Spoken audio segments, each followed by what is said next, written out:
Hello. Welcome, everyone, to another edition of D&D Russ Edition 2K17, Episode 11. I'm very excited for this. And that scares me. No, it's been a while since we've had a chance to play.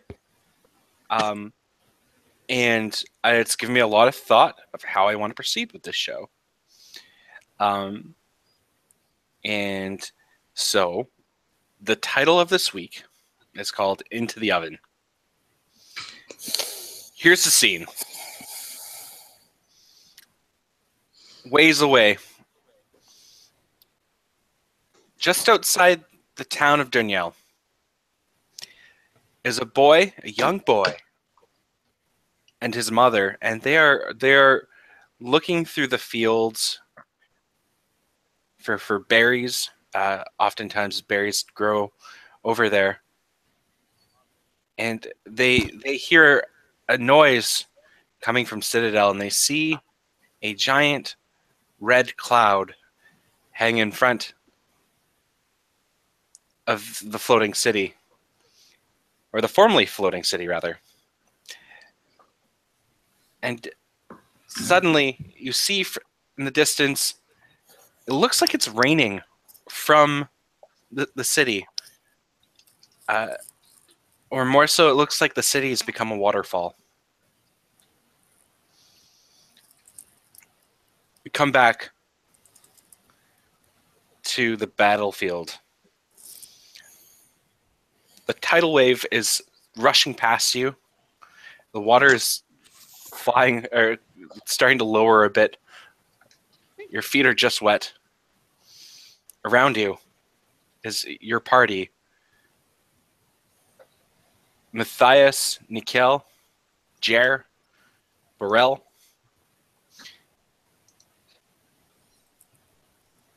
And a returning Lunar.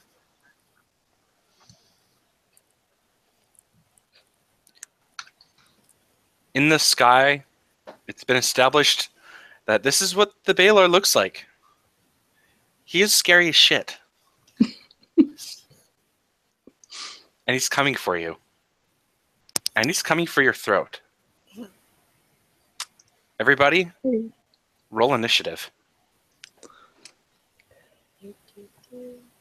Well, hot fuck damn. Oh, it's not bad. It is. That's not 17. terrible. 17 for Dear. Oh. 18. That never happens. No, but you're the beefiest of all of us, and you can do, 3 attacks now, so... It's 2, isn't it? Yeah. Yep. Oh. Yeah, I get one and I get an extra.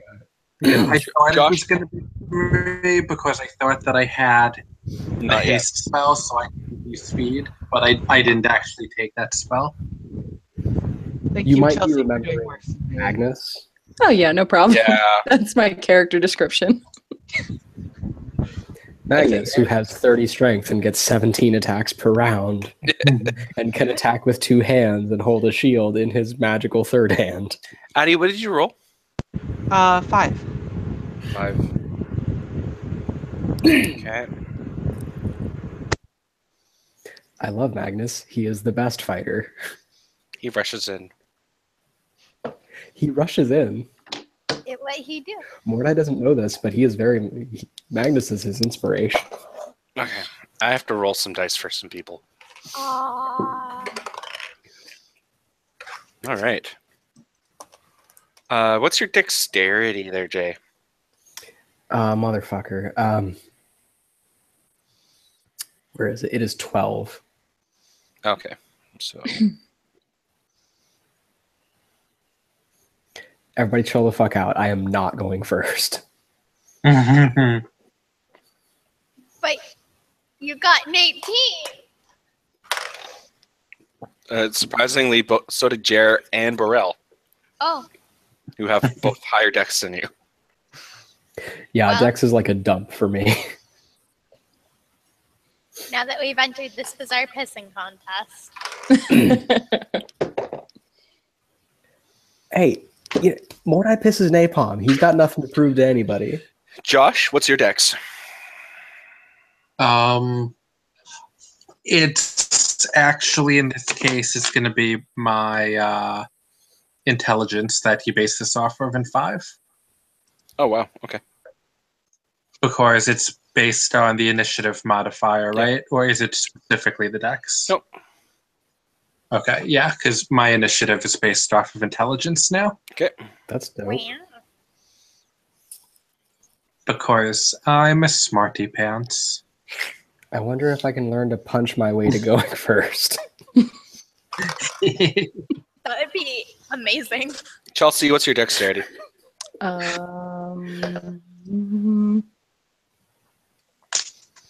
2. Okay.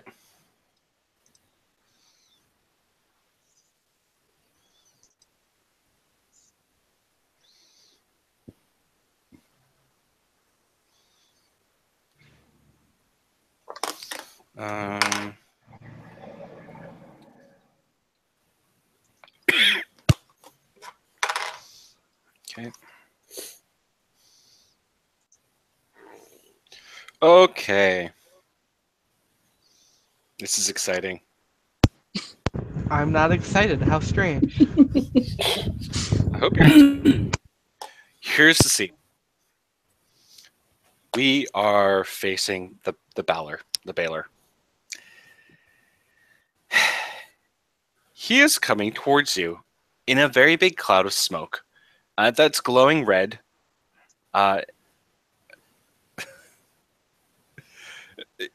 You can't quite make out an actual figure. You just know he's there, that he's flaming hot.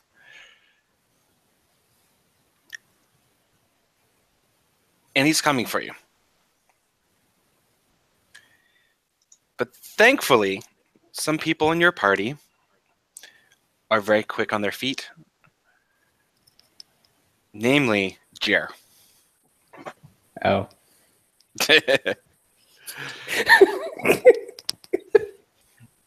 Jer takes the opportunity of the tidal wave from last episode. Sees the water rushing towards the Balar in its general direction.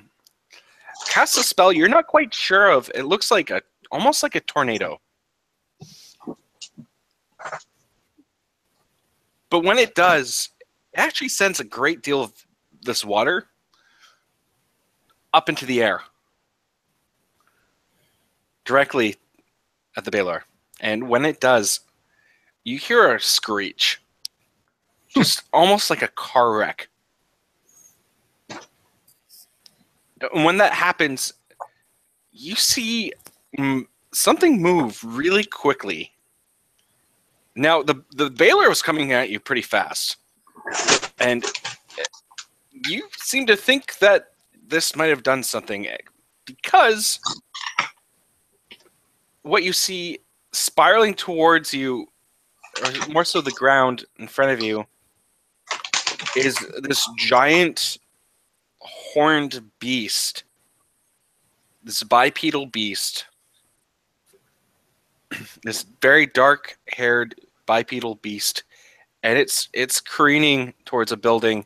It crashes into a building and falls onto the street. And when it lands, you get a sense that it's still very hot, as the rest of the water, as it pours past it, it actually evaporates before it even touches it.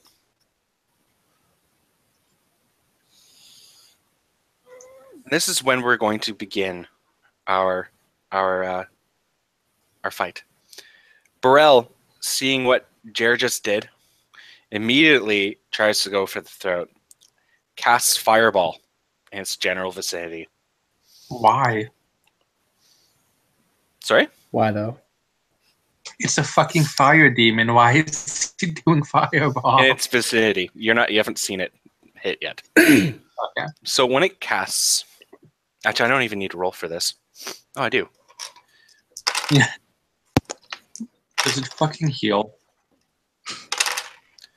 So Burrell puts his hand out, his gauntlet out, fires a fireball in its direction. Not at it, but we're directly aside to it, next to the building. It hits the pillar, and a large portion of this building crumbles on top of the Baylor, and it's pretty well covered. Okay. And it's currently prone. And that will do. Okay, cool. So here's the scene. Jay, you're gonna do first. The Burrell has kind of trapped the Baylor in under a large pile of rubble. Jer has weakened it slightly by catching it out of the air. You have a really good opportunity here. What do you do? Well, shit. I thought I was gonna go later in the order. Is any of it visible out of the rubble? Yeah, its head and its tail. You said its head and its tail? Yeah, and its legs.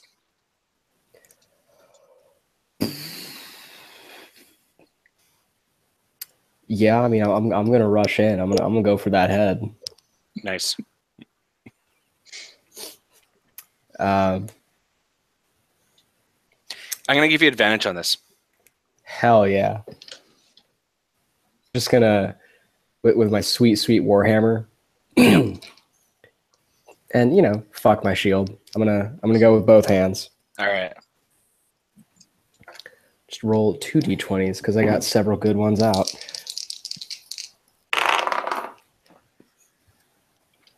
And thank God I did. Jay, what did you roll? Huh? What did you roll? 25 versus AC? Nah, it just misses. I'm kidding. Of course. You hit it really hard. It's a fucking Baylor. I wouldn't be surprised. God. I would be upset. I wouldn't be surprised. No, yeah, like I would be sad. I would believe it. So we're gonna do 1d10. Of course. Did you roll 1? I did. So 5 damage, and then I'm gonna attack again. Can I have advantage on that? Yeah, it's still down. Hell yeah. Motherfucker, get out of the box. 22? Yep. Hot diggity damn. And another 5. So To the head, with your though. first roll, you rolled a 1. So what did you hit him with? That's what do you have? +1 plus what? Oh, 5. So 5 in total, or +5? Oh, sorry, plus 4, so 5 total. Okay. And what about this one? Another 1 plus 4. Okay. Yeah, so this D10 is going back in the bag. Yep. Okay. You don't really have much movement left. You're pretty much right up there. Yeah, I'm cool. Okay. Choose. It's your turn. Okay. By the way, before you go, uh, I would say Mordai is about. Mordai isn't about the happy range for you right now in terms of distance between Mordai and the Baylor. all right. So about that sneak attack. All right. All right, try for it. Hell yeah. And you get advantage with this as well. I get advantage? Yep. Oh, great. Give me a second. Oh, that's infinitely better. How's a 19? No, I'll hit. I'll hit. Okay. So then I have to remember how everything works because it's been so long. So then if I use the luck blade, that is 3d4. So that's 9 plus 8 is 17. But then, where is it?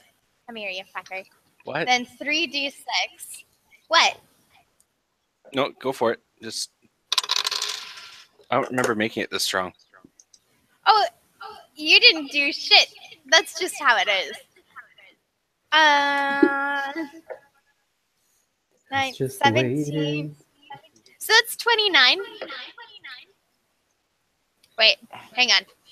Yeah, 29. 17 plus 12 is 29. Yep. That is accurate math. I don't do that often, but when I do. Holy shit.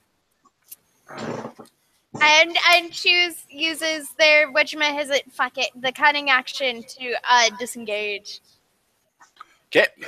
I mean, But as you you're don't need moving to. away, Mordi's. Sorry, I did have something. As Okay, a go for it. reaction, as you're leaving, I'm going to go ahead and go for a high five. Ah, fuck damn. Choose as they scamper off, high fives and goes, "Ah, fuck damn!" All right. We are looking at Elaine. Okay.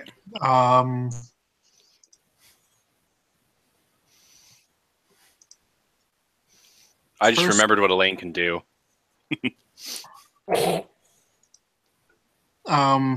If it's the hold person one, I can't do that against this. No, I know. Okay.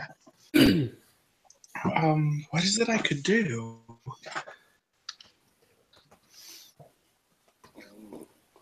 Remember how you're able to change shit? I'm assuming you're thinking of enlarge, reduce. No. What you can Oh, do with okay. elements? Oh yeah. That would be hilarious, though. No, I did think about reducing it, but then I realized the smallest would be is a large creature, which isn't that small. That's true. But still fun. So from my knowledge of the Baylor, would I know what it would be weak You to? just Would I saw it. assume it is Eat shit from water. okay? So it's not unreasonable to think that ice might do that as well. Okay.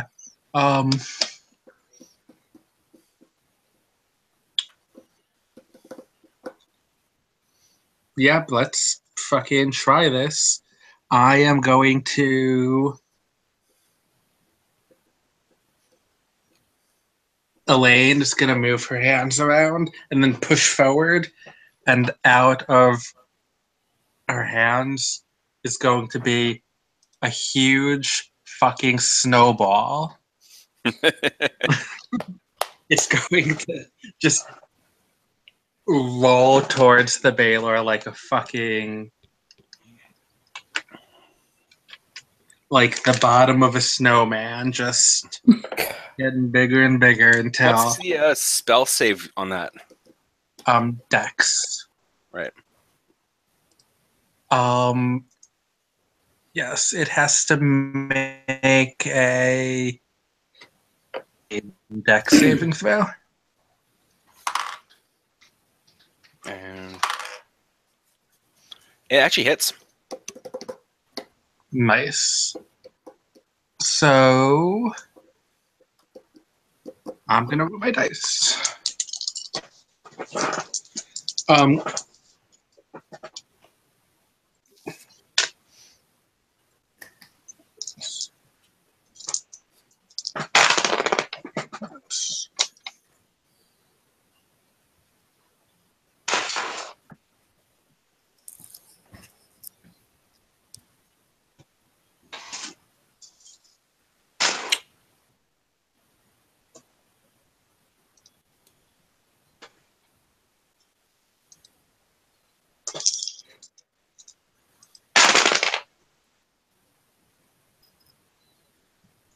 That is 30 damage. Cool.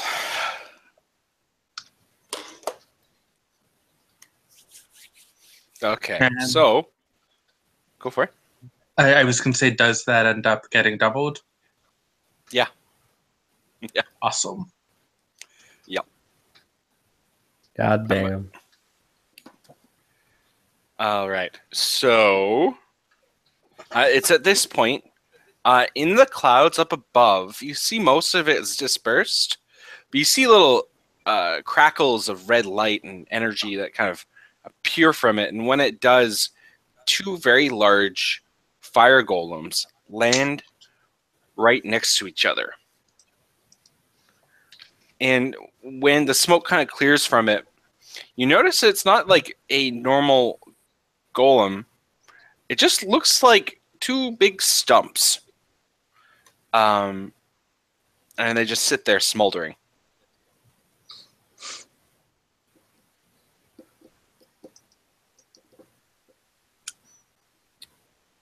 Okay. Now Creepy. it's Stumble's turn. Okay. Are these golems near us? Like how far away? They are about the same distance as the Baylor is, but they are considerably more to the right of the Baylor. Do they look violent, or like are They they? look like lumps. Okay, so I'm gonna just leave those alone for right now. Okay. I'm gonna just let them chill there. You're all about getting that cheap shot in. Yeah. You know what I'm gonna do? I don't know what I'm gonna do actually, because Stumble is not prepared to fight fire monsters. Didn't think this one through. Did not think this one through. Actually, Like, Moonbeam is... Especially if it's not moving. you know what? Fuck it. Why not? I'm gonna moonbeam the golems. Fuck those guys. Okay. I just need to look up Moonbeam real quick. Oh, I think I can get you the link. I don't know how to link this. Never mind. I have to make a Constitution saving throw. Yeah, but it's everyone in the radius, right? Mm-hmm. What's the radius? A 5-foot radius? That's not bad. 5 foot. Yep. I imagine you probably position it so that everyone else is getting hit by it. Yeah. Oh, Are they you're hitting the golems, right? Right. golems? Are the golems within 5 feet of each other? Yeah. Could I hit them both? Yeah, you could totally. Cool. What level you're doing it at level 2? Yeah. I'm not gonna waste my 3rd level. Okay. Constitution saving throw. What do I have to beat? My spell save is. Or my. Is it the spell attack or spell save? Right. Spell save. 14. So one saves, the other doesn't. So go ahead and make your roll. 2D. You know what? Do I have a D10 on me? I don't. I'm just gonna roll with the dice roller. And the golems definitely are not shape changers, correct? As in, They don't Um, change. Because Moonbeam does stuff extra to things that are shape changers. Pretty much things like mimics that you would assume are shape changers. Those, if you hit them, it'll revert them back to their normal form. yeah, no, The no, you're good. golems, I was assuming aren't, but with the tricky stuff you do, you never know. Right? Actually, you know what's funny? Something does happen. Oh. Shit.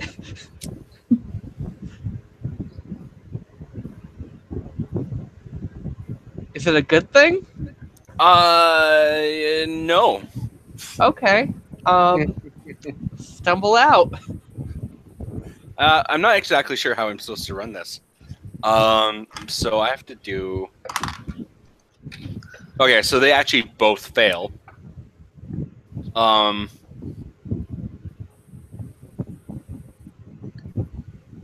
When you do, they revert to their original shapes, and when they do that, they grow a little bit longer and a little bit narrower.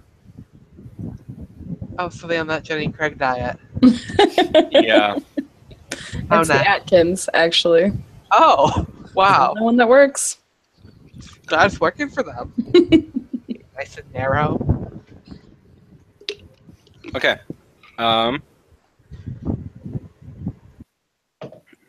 And so yeah, that's very effective. But unfortunately, when that happens, you see more eruptions in the sky. You see 3 of them. Actually, you'd see 5 of them. And when you do, the first one lands in between them. But actually, because of the shape change, gets kind of caught up in between them. It kind of just gets stuck and wedged in between them.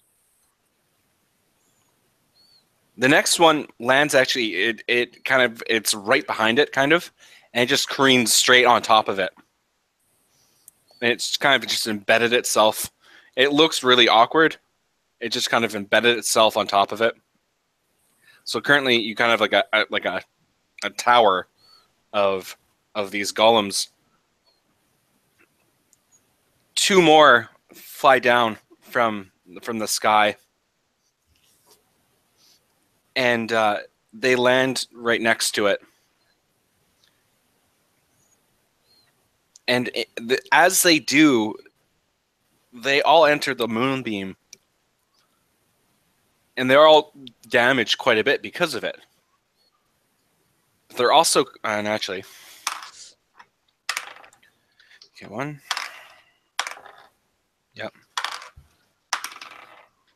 Yep. That moonbeam is kicking its ass. Did you roll damage on that?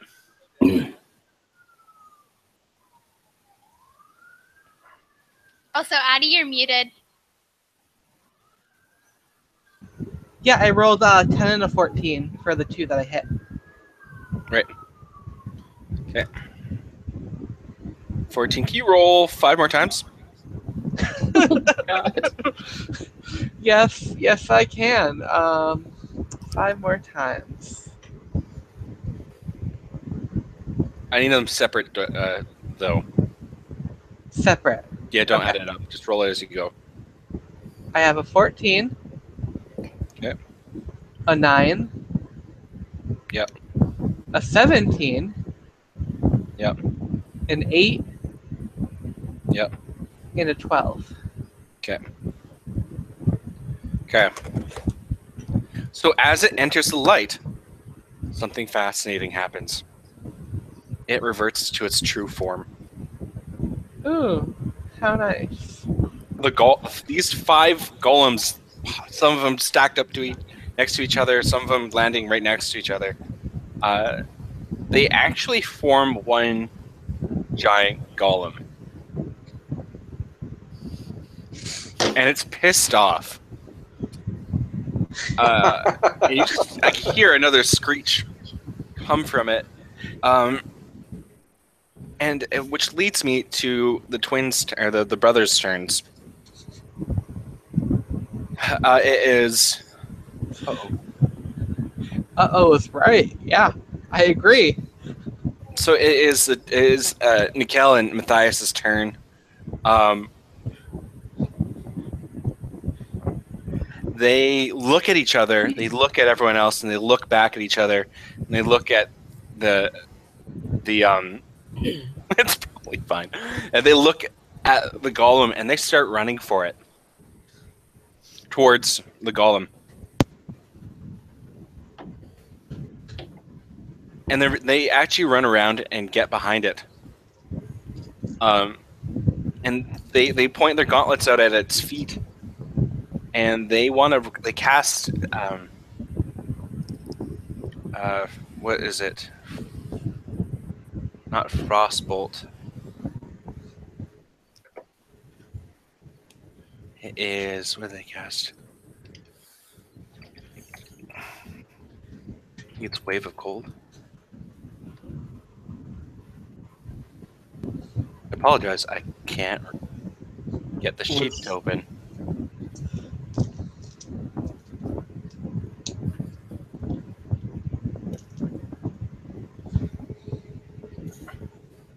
Okay.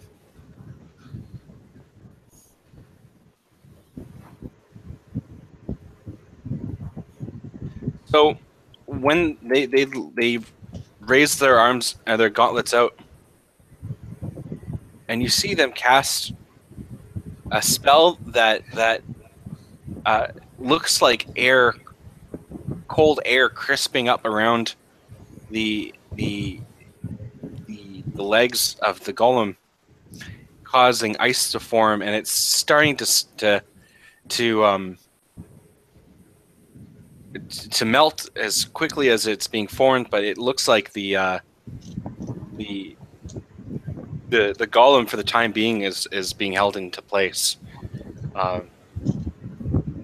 Which leads me to Lunar. What do you do?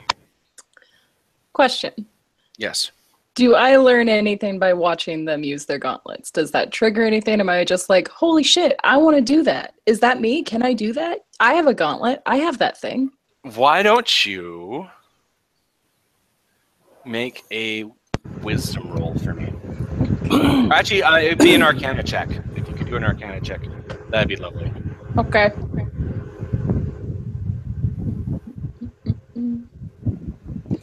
Shit. I got a 13. Okay. With that roll, you think maybe I can do something like that. Maybe I can do something like that.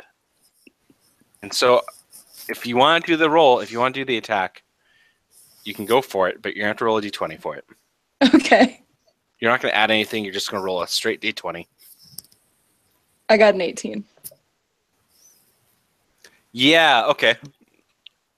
So, what happens is you raise your arm. Actually, why don't you tell me what action are you doing? What are you doing to cause this attack to happen? You know what? We're gonna go very casually with this. I would really, really like to just give a resounding spirit fingers. Yeah. So when you do that, a cold gust just emanates from your body, and it looks like it just grows in size, and you can almost see the shape of you and your jazzy fingers racing towards it. And I'm going to get you to roll 2d6. Okay.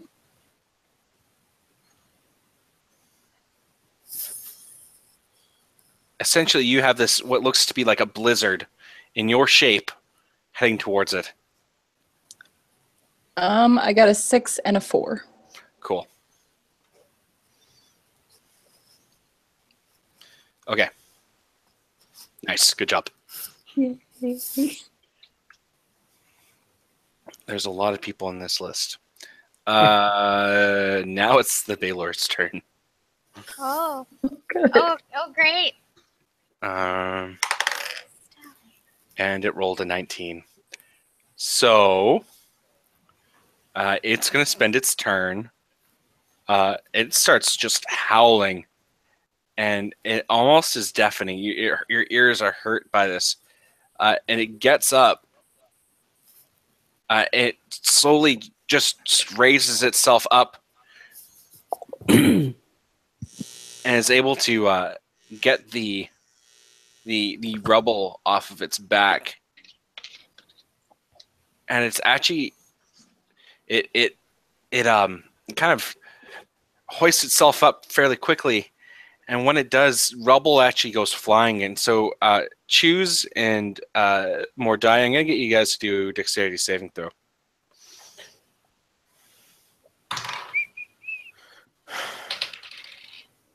What the fuck? That's Why a did it take me 20. so long to switch to the D20? Yeah. So what did you roll there, Mordai? Sorry, what kind of what are we doing here? Dexterity saving throw.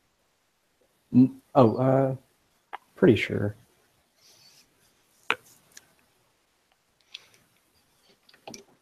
Yeah, okay. Modified 20. Sweet. So, here's the scene.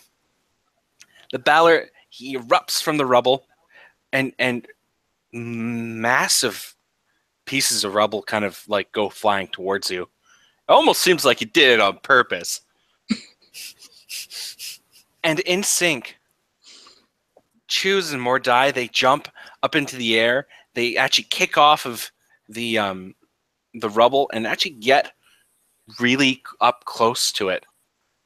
Since you guys both rolled 20s, I'm going to let you both do a combined attack.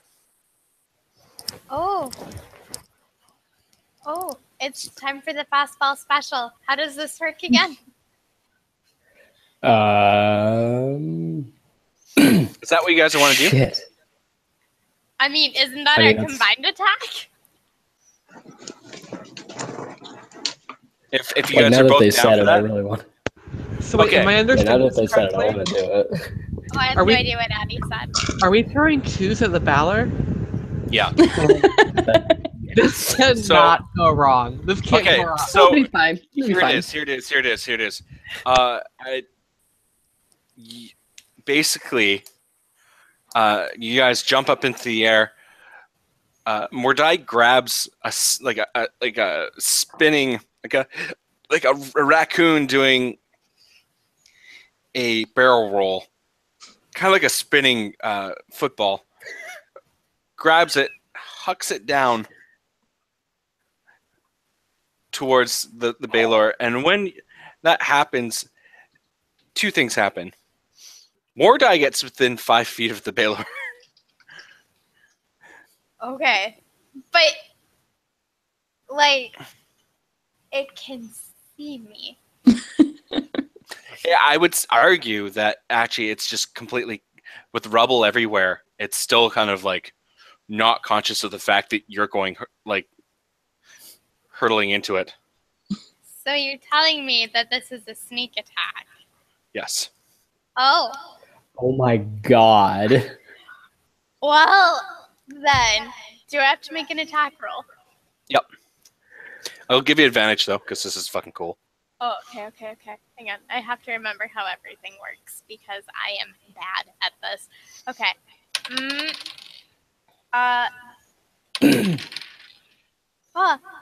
An 18? Yeah, that hits. The first one wouldn't have. All right. So then, hey, what? How does thing? Okay, so it's. Hang on. 3d4. So that is 6 plus 8 is 14 plus 11 is 25. Jesus Christ. Okay. The Balor looks pissed right now. The Balor just does not look happy. And Choose is going to disengage. Yeah. I'll give you the option as well there, Mordai, to get a couple feet back as it's being distracted by flying raccoon. Yeah. All right, so that leads us to Jer's turn. So Jer is actually a little concerned about the happenings going on. More so, he's very scared at the fact that there's a giant ass golem that looks like a Zord at this point. It looks like a giant golem Zord. It's like, you know those putty people? One giant one of those, just a little bit rockier. And so he actually starts firing. He's gonna fire 2 little frost bolts at it. And he's gonna do. First one misses, the second one hits, and does a good solid 8 damage there. No, 16 damage. And then Burrell is Burrell calls out. He's on the ground. This is our chance to kill it. We gotta kill it. And then what is Burrell gonna do? He's got.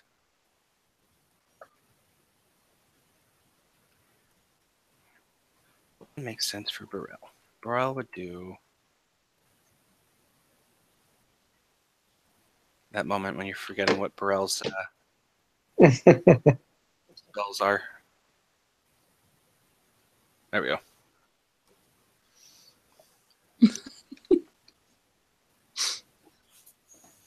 Oh shit, he's got a lot of HP. Okay. Actually, he's gonna run up there and get up all close. He's gonna do a great axe swing. So he's gonna do a swing. That's a hit.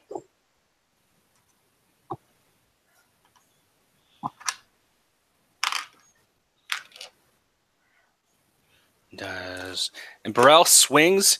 So yeah, Burrell runs up. He goes charging with his giant great axe in hand, and he goes and swings for the neck of the Baylor, and gets in there. He gets a good solid swing in, and it kind of sticks into him a little bit, but the Baylor just actually brushes him back a little bit.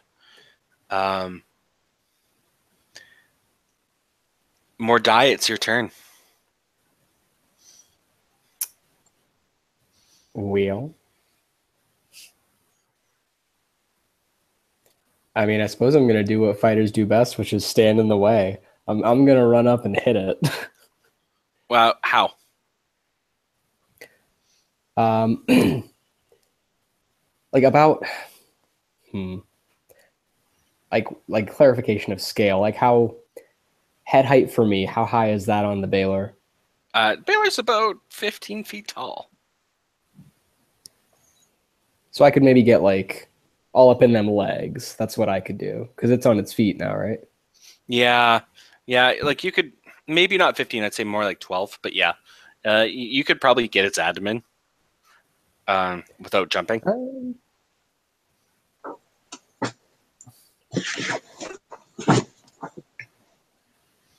I don't know, man. I'm gonna go for the legs. Yeah, just kind of run up and get in there with that hammer. You're gonna try to like sweep the leg, kind of dealy. More like obliterate the kneecaps, but like yeah, in general, same principle. Okay, sure. You're gonna make like a targeted attack kind of deal. Yeah. Yeah. I mean, do you want to modify anything for that, or just like if I roll like shit, I'm not gonna hit what I'm aiming for? Yeah, pretty much. Okay. All well, right, I go do for roll it. like shit sometimes. You do. Case in point, 12. I'm just gonna sit What, back. 12 plus what? Oh no, sorry, 12 total. Yeah, no, that's a miss. So you go and you almost hit Burrell, as you just swing for it. Now, don't you have a second attack? Or not yet? Yeah, you know what? That would. There's no reason not to take that. Oh well, thank God, that's better. 25. What a lovely hit that is. Just gonna. Oh yeah, I put that D10 in the bag because it sucked. Let's try this other one. It's in timeout. It's a little better. 6. Yeah, so you do get it, and it falls to a knee. So it's temporarily immobile until it gets back up. Yeah. Cool. All right. Whose turn? It's Choose's turn. Hey. Sorry, we were in the middle of a rousing discussion about dogs. Yeah. So, I'm guessing you're gonna make an attack. Yeah. So when this happens, actually, Burrell looks at you.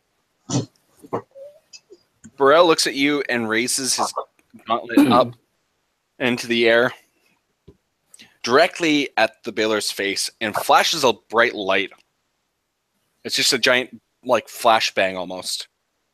Wow, it's almost like he wants to choose to do a sneak attack or something. Almost. Fucking incredible.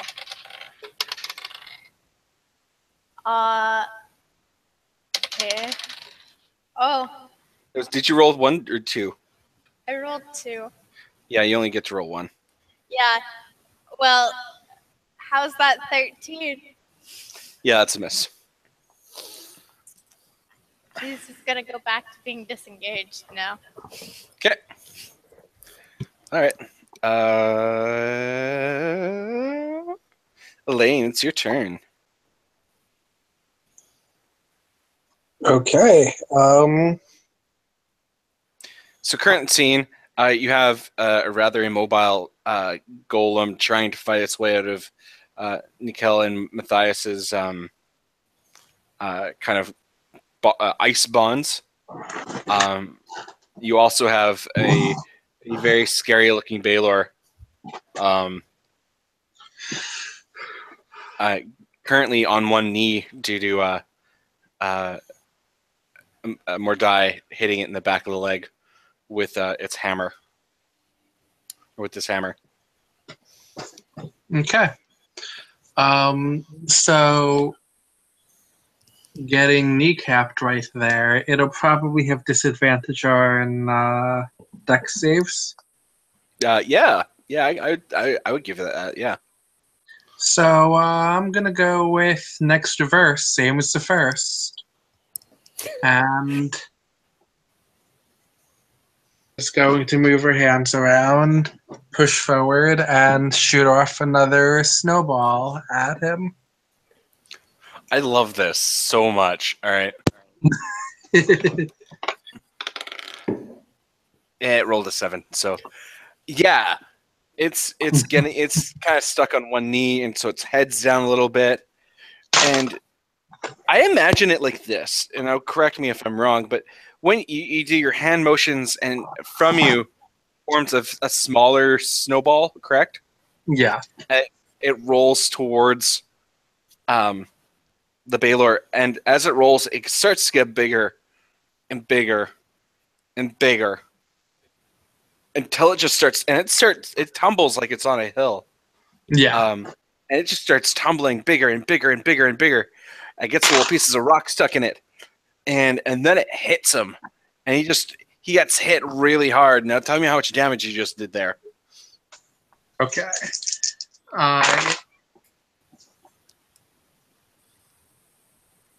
I only have 2d6, so it takes me a while.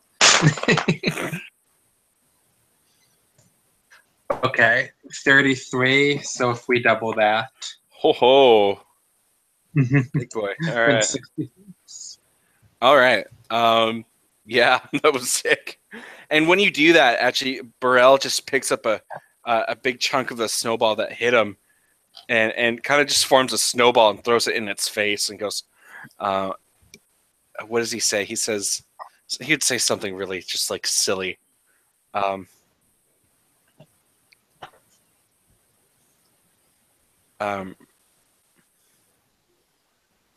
He gets a snowball. He throws it in his face.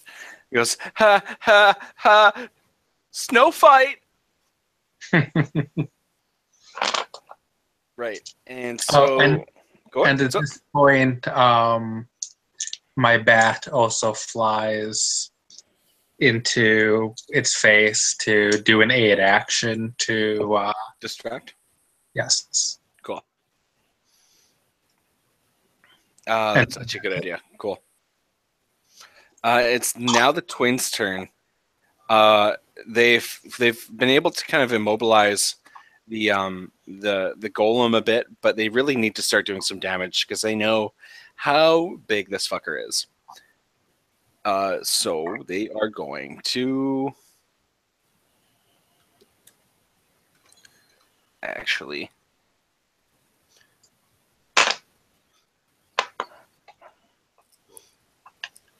They're doing.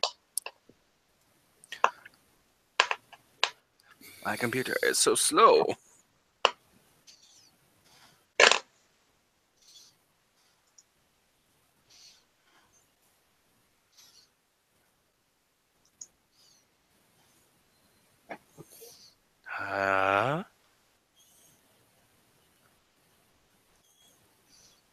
Sorry.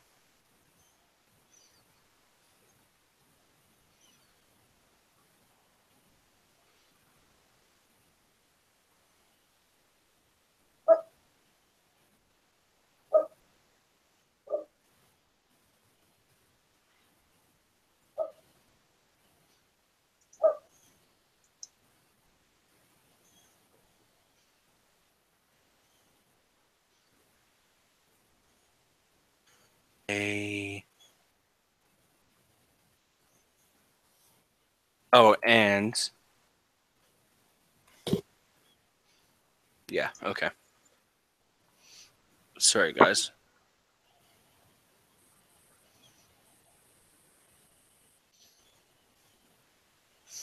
Okay, so they actually look at each other.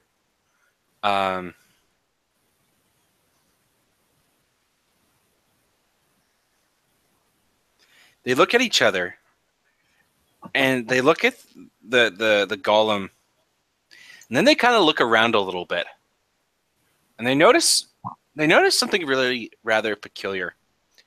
They look at the buildings next to them, and they look more so at the roofs. And then they look at each other and they kind of giggle. And then they both point their gauntlets at the roof of one of the taller buildings in the area that's slightly slanted. And they both create water on top of the roof. And when that happens, they each create 45 pounds of water. Nice. Sorry. It's create food and water.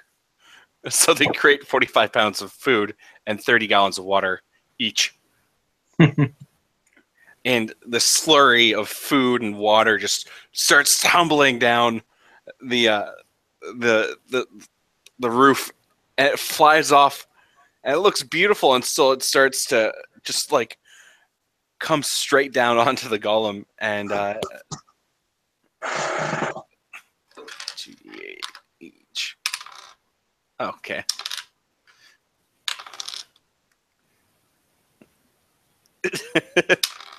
All right. Wow, that actually did quite a bit.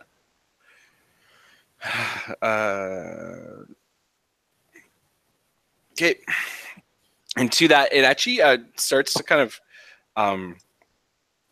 you notice the golem start to crack a little bit. And then it's Addie's turn. So Addie, could you roll, now that it's one being, could you roll 2d10 for me? Or is it that every time it's your move, the golem has to do a Constitution saving throw? Yeah, So I it thought. needs to do a custom. Yeah. Well, I got a 5, so could you roll d10?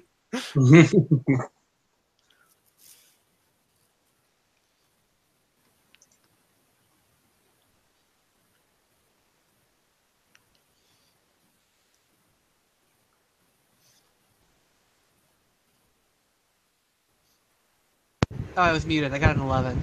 Okay.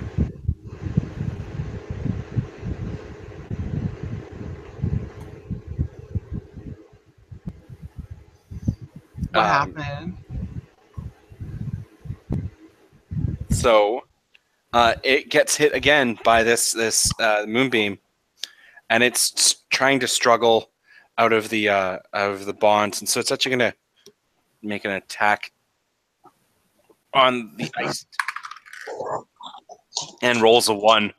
So it actually falls over a little bit and it catches itself, but it's actually prone and subject to disadvantage.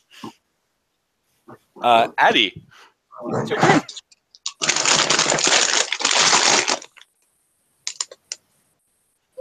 Okay.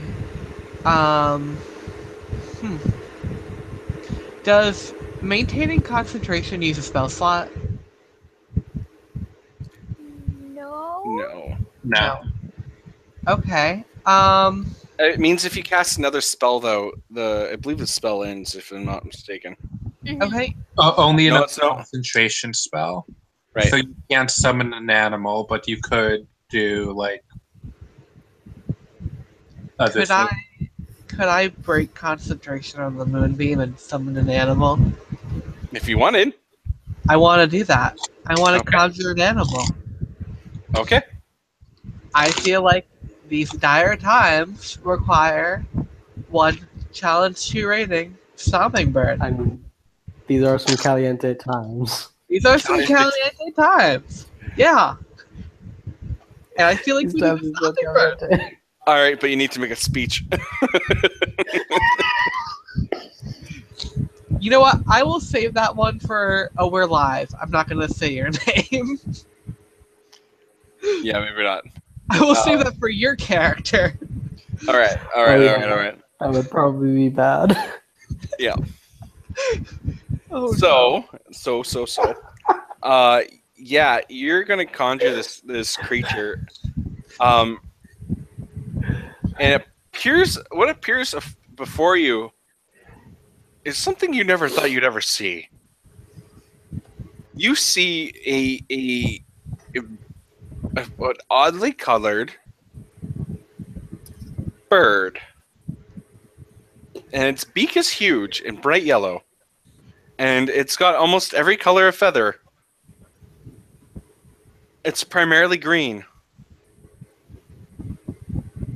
and it doesn't look like it could really fly that much. But it's got really honking legs, and you think it could do some damage. How big is your bird? How big would you say your bird is? I would say it's about bird-sized, so like small, but it's tons of moxie, very scrappy. Size doesn't mean anything. So much chutzpah. Chutzpah. Okay. Yeah. All right. So you have this tiny bird that's going to do some stomping. It's gonna do some stomping. Now, how high is it going to jump if it can't really fly? You know, little jumps. A couple feet at least. A couple feet. Very yeah. powerful thighs. Definitely. Yeah. Okay. Now, what are you going to do with this bird? The scene is this. You have about, I'd say the golem, while prone, while it's kind of leaning over, it's about 10 feet high. Mm. Once it's standing, it's going to be about 25 feet high. It's a scary thing.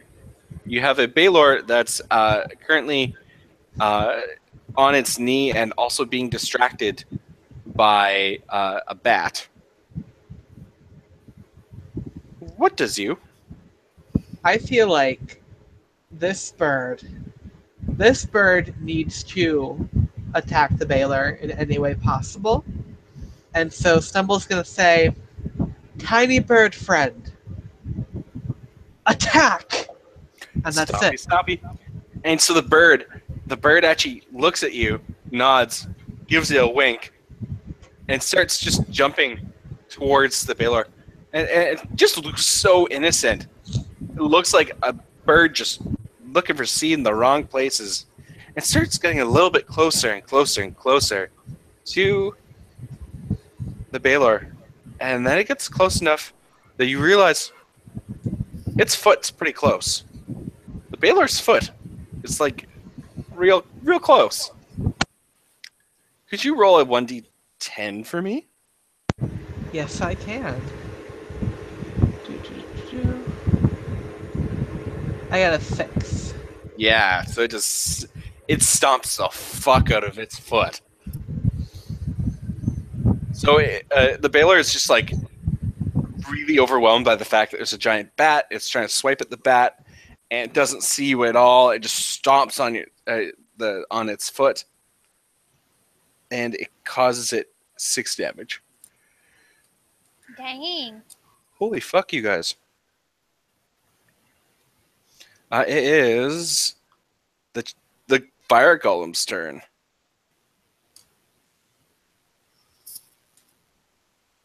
Yeah. The what's turn? The fire golem. I thought that you said the were golem. The were-golem. Yeah, it just, Ow! turns into a giant 25-foot werewolf. Once I a was month. like, Next oh monster of no, the week.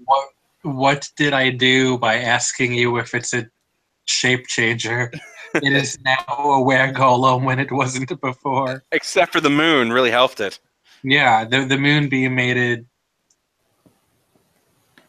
Yeah. Next week after the ritual. So it's the fire golem's turn. It's going to get up, and it's actually going to attack the ice built up around it. It's moving rather slow. Oh yeah, and it just kind of does one of these and smashes down on the ice, and it's no longer prone, nor is it stuck. God help us all. Dope. Lunar, it's your turn. Oh my god, great. Okay. So I've been mixing two things up in my head for this. One,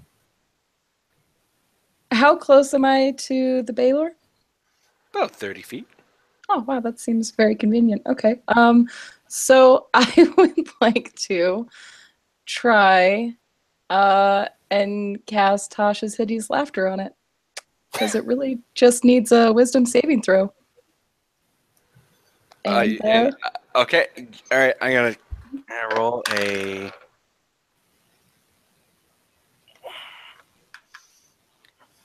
How's a 13?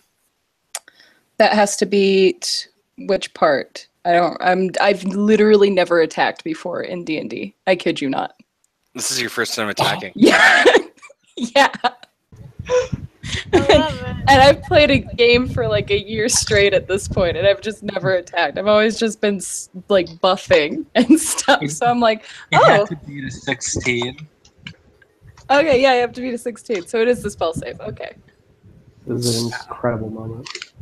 Right? Which attack is this again? Tasha's Hideous Laughter. Oh my god, this is amazing.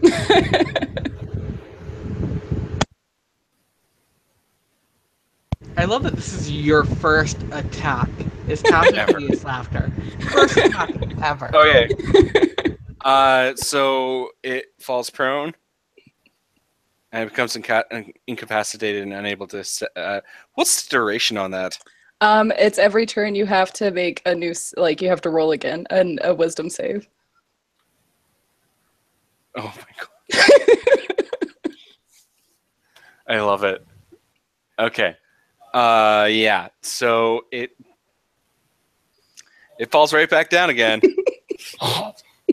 And the laughter sounds horrifying. It's unimaginable, so you're not going to hear me do it. No, I imagine it's something like yeah. And it actually sounds a little bit like Vinny's talking voice. But the thing with Tasha's Hideous Laughter is it's not just like laughing. It's that type of laughing where like it hurts to breathe, your stomach is cramped, you're crying, you're choking on your own spit. Yeah, it's curled up. It's curled up and ripe for all sorts of damage done. So wait, Um, isn't Lunar supposed to say something to make it laugh? Yeah, Well- what do you say? Yeah, what I'm do you not say? necessarily supposed to say anything, Okay. but I guess Since this is your first attack, what do you do? It perceives everything. Everything is extremely Yeah, funny. So that's exactly it. I could just be like, "You look really dumb today." I would be like, "What? Get out of here, God!" So It starts laughing at the irony that it's being attacked by someone who has a gauntlet that he didn't give it to. It wasn't given to by him, and he finds it really funny. Baylor's its turn, so she gets a chance to, unless you want to do anything else. wait, wait. What are you saying? You don't need to So just... it's its turn, Okay. the Baylor's turn, so it gets a chance to do the wisdom saving throw. Hmm. Okay, be safe. At the end of its turn, though. Well, it's not Yeah. much else I can do. So, and that was a 16 that we needed to beat. Yeah. So if it lands on a 16, it's still incapacitated, correct? Yes. I don't know. It just says the wisdom. Do you want saving the throw. answer that we would like it to be, or the correct answer? The correct answer, because I know. It beats it. Ah, Josh, why are you like this? Thank you. I wanted to be you sure. could have lied. I thought so, but I was like, yeah, Tie goes to the roller. that's what I thought. So it laughs and goes, "That was hilarious. Now you'll die." And I feel like it should be less prone on killing me. I just gave it a great time. Okay. and actually, Burrell just goes, "See, this is why I wanted to kill him. This is why." And so it's Jer's turn. Okay. Real quickly. Yeah. Elaine is gonna shout out. You don't have an imprisonment spell, do you? Oh. It's a level 9 spell, so he may or may not have it prepared.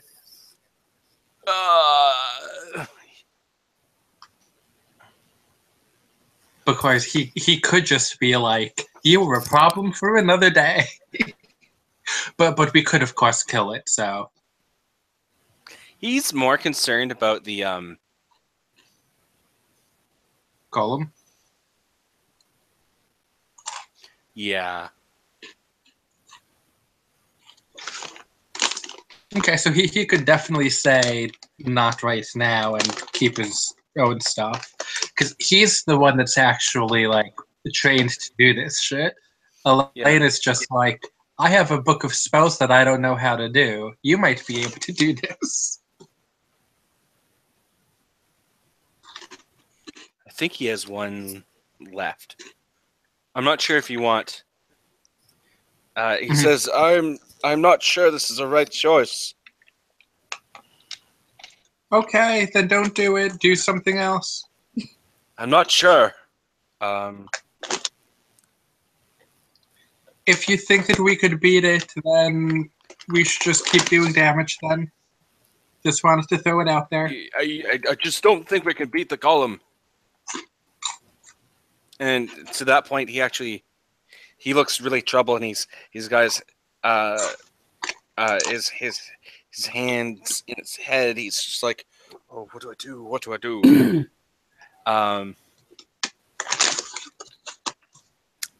Oh no, I gave Dumbledore an existential crisis. Yeah. And he actually just he sighs and goes and he actually he points at the golem and within a actually I gotta roll this first. Yeah. Okay. So he actually points at the golem, and with every ounce of strength that he has, he just snaps. And when he does, something magical happens.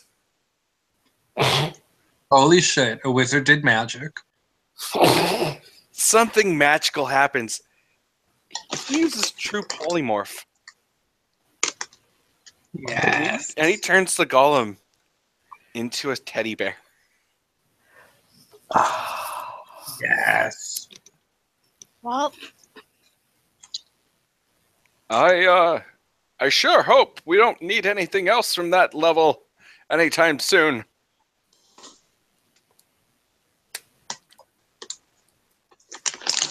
And it's Burrell's turn. So as he as this happens, Burrell looks away at the teddy bear, and he finds this really funny. And he has something a little special planned. He points his gauntlet pretty much point blank in the Balor's face, and does essentially the same thing as Now hold on, before I commence any farther, I just want to double check. What is it that causes? What thing do we have for you, Elaine, that is able to switch?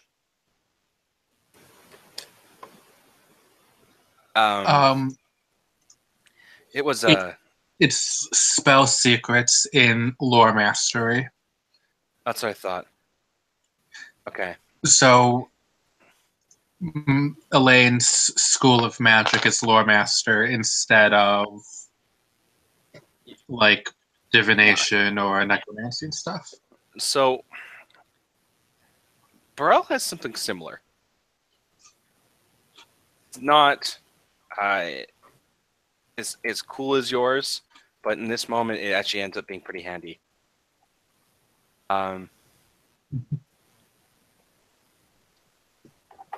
He casts Frostball. He's able to change a couple of letters in a spell to mean something different. And so, essentially, he puts his hand up in the air, and a giant frostball erupts from his hand directly into the Baylor's face. And it goes ouchie. 2, 10, 15, 19, 26, 54. Okay. So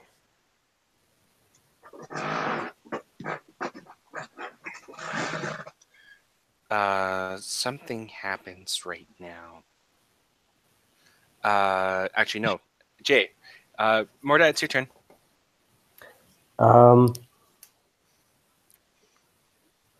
Yeah, I mean, well, shit. I'm sorry, I forget. Is it still on one knee or back on its feet? It's still actually it fell down because of the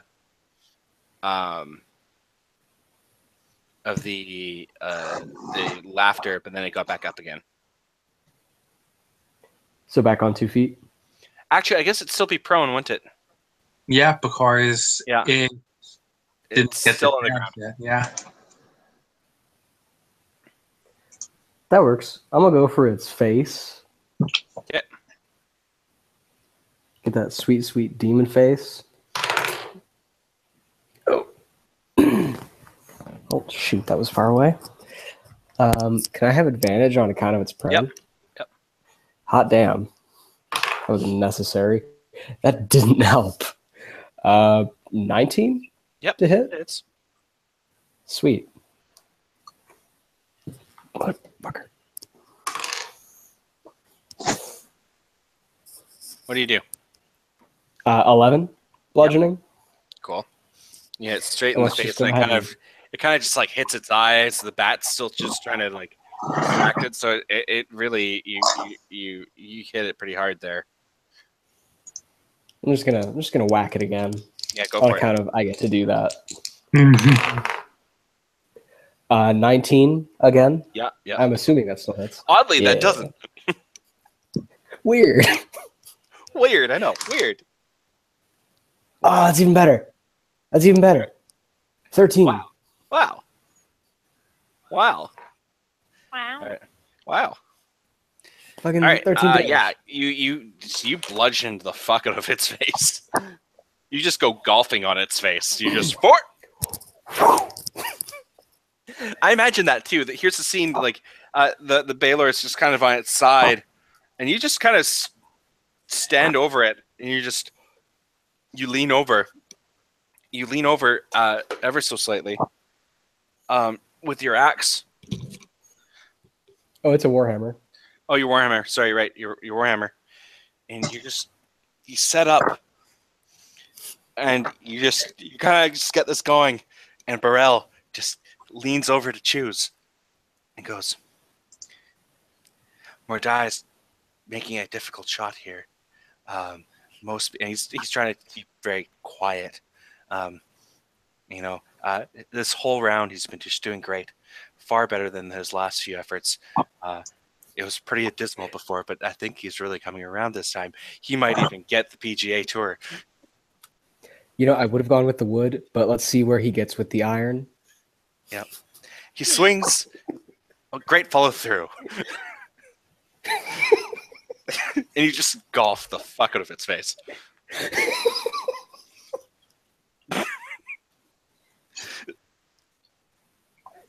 Thank you. Yes. All right. That was sick.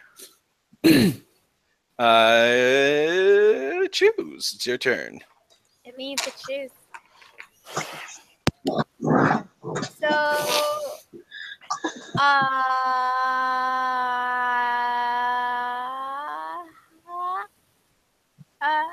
is it fair to say that people are close? Yes. Had to check. All right. Is it fair to say that? You have a sneak attack with advantage. Wow! Great. I didn't even have to ask.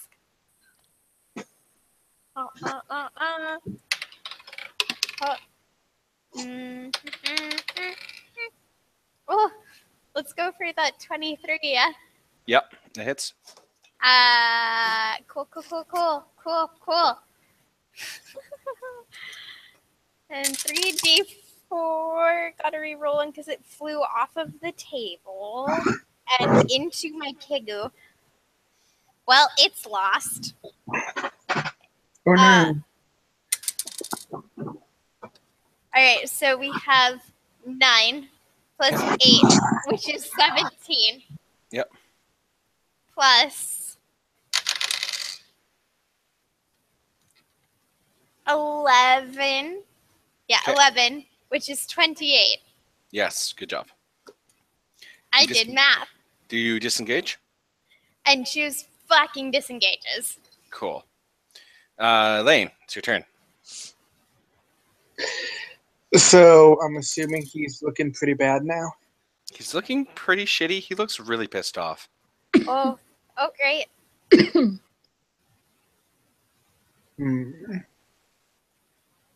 For all the kids keeping score at home, there's a lot of damage on this guy. Yeah.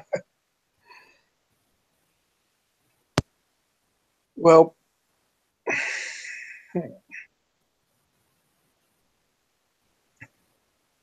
I guess with no more fireballs, Elaine is going to do hand motions with one hand, push forward, and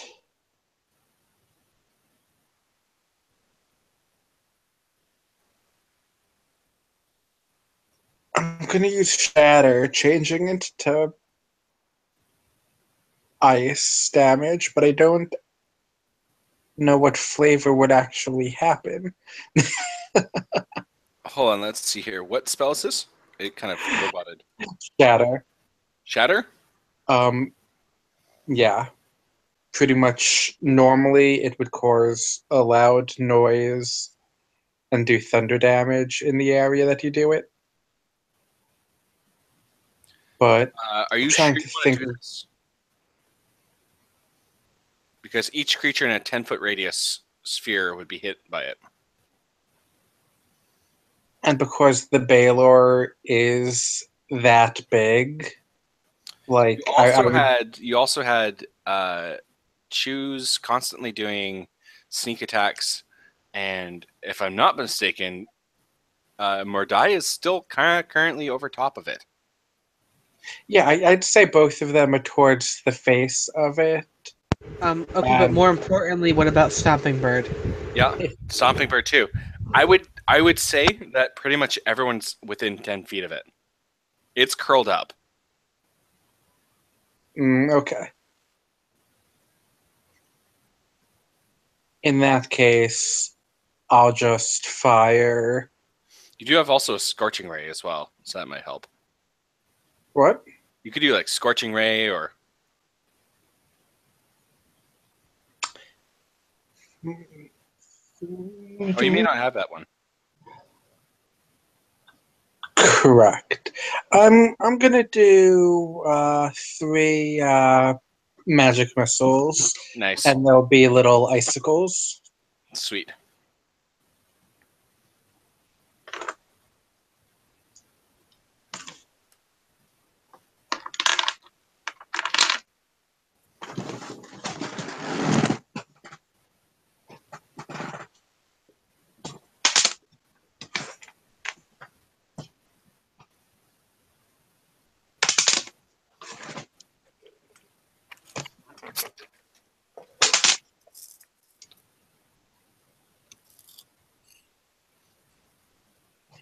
So that is 12, but since it's ice, doubled to 24.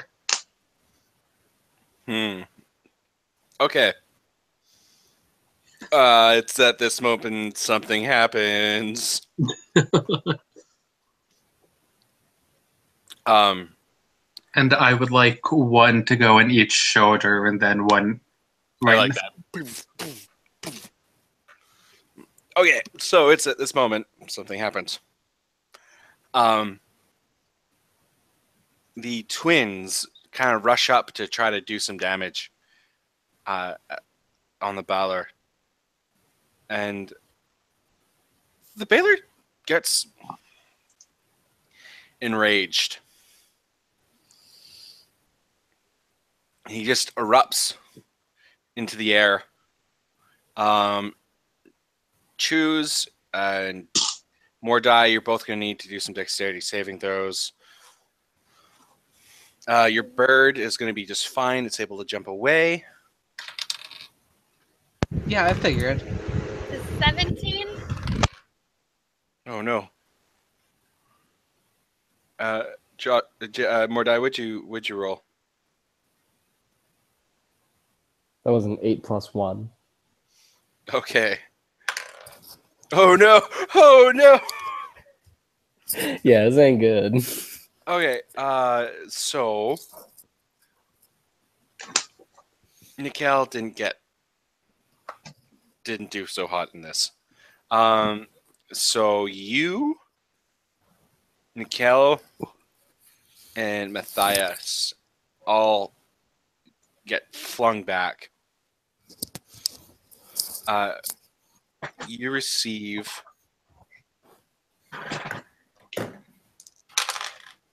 9 points of damage. What kind of damage? Bludgeoning. Damn.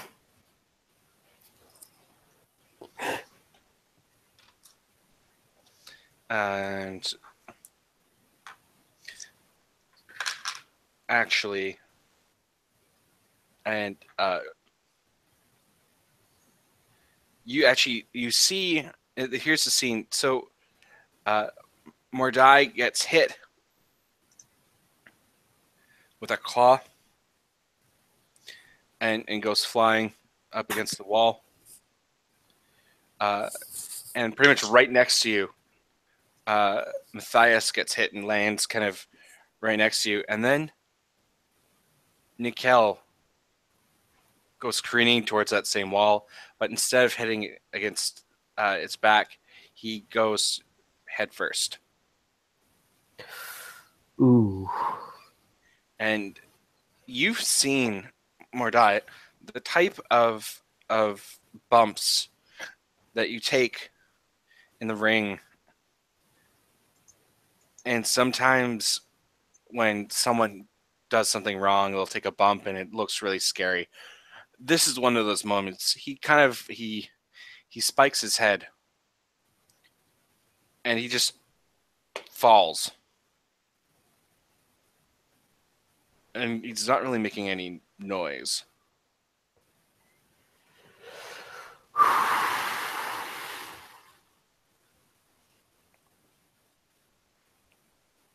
And Matthias, he kind of just crawls over. He crawls over to check on him. Addie, it's your turn. You have a giant Balar floating in the air who's pissed as fuck off. Your bird is hanging out. He's fine. You may find it a little bit difficult to reach up there and get him.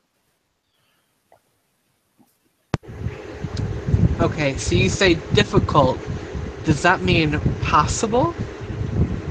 I would have you roll a d20, and I'll tell you how it goes. You know what? Yeah, we're doing that. Okay. And I rolled a 17. Oh, so close. So close. So it jumps up and it tries to like kick it, and it just barely just taps it and does nothing. And he just kind of falls back down. Good try, bird. Good try. And that is it. Yeah, so now it is Lunar's turn. What do you want to do? Are you going to sing a dirge for us here? I was informed that might be in bad taste. So probably not. Okay.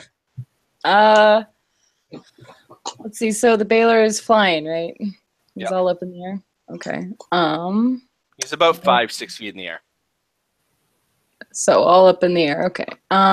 Then I would like to do. Let me make sure I have that.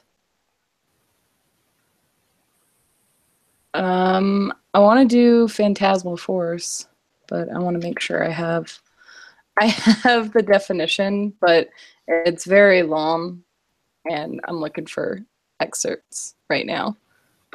I have it here. Yeah, I was thinking about I would like to do that since it's an intelligence check against my spell save, right? I believe so.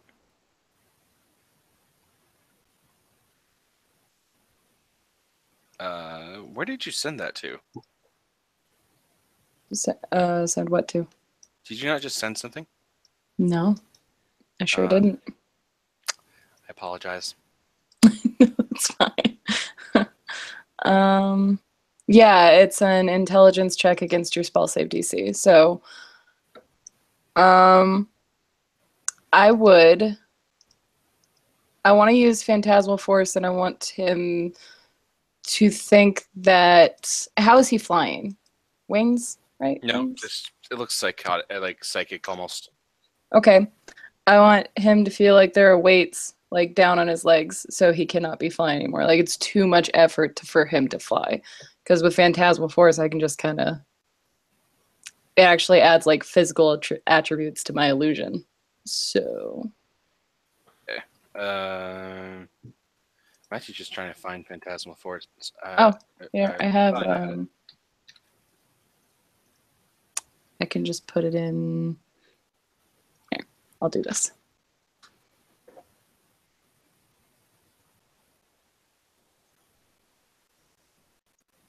Oh, you're so good to me.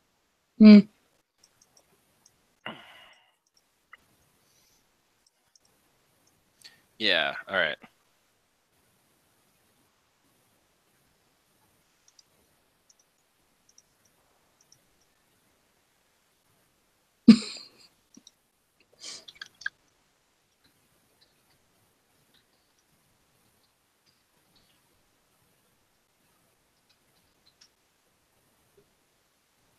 Okay.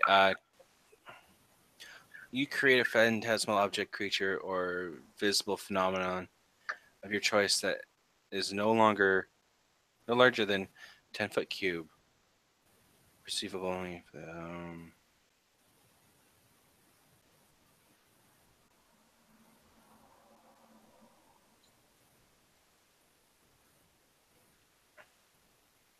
Okay, describe the weights. Since they have to be within a 10-foot cube. Have you ever seen, like, in a bad 80s workout film, like the leg weights? Sure. I want, like, one of those suckers. Either, like, one large one on one leg, or if his legs are larger or, like, further than 10 feet apart, then two. Or, yeah, one large one on one leg if his feet are too far apart, otherwise two on each leg. So you'll get two. How heavy are they? About how big would you say? It's about. Are you thinking like proportion size? Yeah. Essentially. Yeah. Okay. He's a big fucker. Cool. So yeah, you'll actually let's see if he gets it here. Oh, he rolled a natural 19. Well, fuck, then never mind any of it. That was a really good idea. Thank you. Look at that. I want to actually give you an inspiration point for that. That was really good. Thank you. Yes. Oh, shame. Okay. It is. Oh, it is time for the reckoning. It's the Baylor's turn. So he's understandably a little upset. So the first thing he does is he punts Burrell. Straight up just punts him. So he like flies down to him?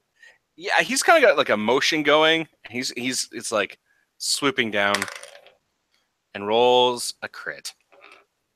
Okay. Someone should pull Burrell away so he Charlie Browns it instead. I was literally just thinking that, Josh. That's amazing. No, Burrell gets hit, and he gets hit hard. And he goes flying up into the air. And I love how Chelsea had to just... We'll give you a sec there, Chelsea.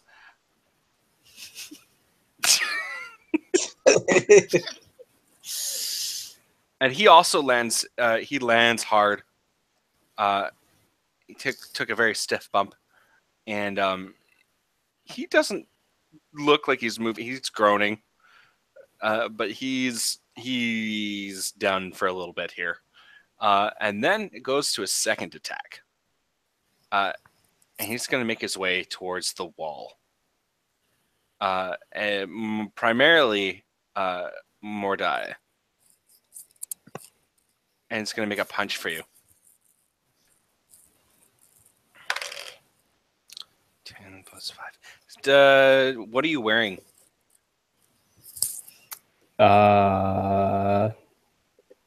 Just your armor?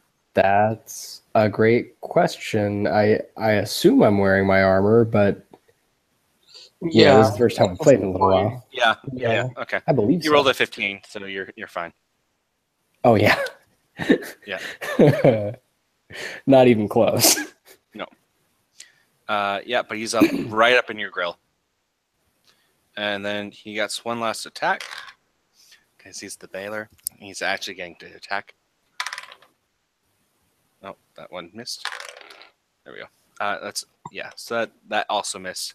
So when he does, he actually punches straight for your face, and you just kind of move out of the way. His fist gets a little embedded into the cement of the building. So it's real close up in his grill. And then, so choose. You're about 15 feet away, and Burrell's on the ground.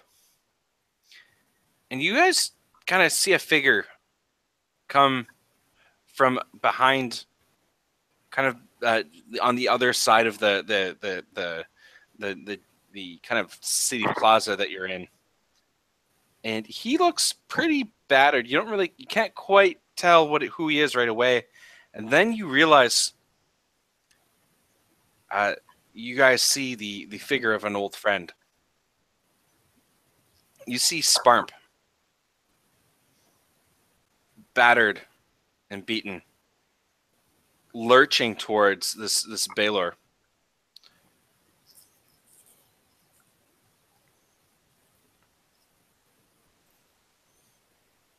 And he looks almost like he's possessed. He goes closer towards you, Mordai. He gets right up behind the Baylor. And he looks you dead in the eyes.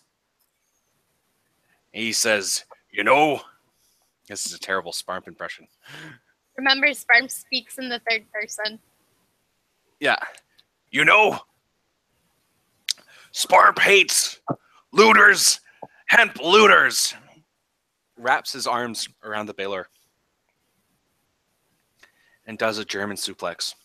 Sick! And when this happens, that was probably the hardest you've ever seen someone hit anyone with anything. And when he hits the ground, he doesn't just hit him against the ground.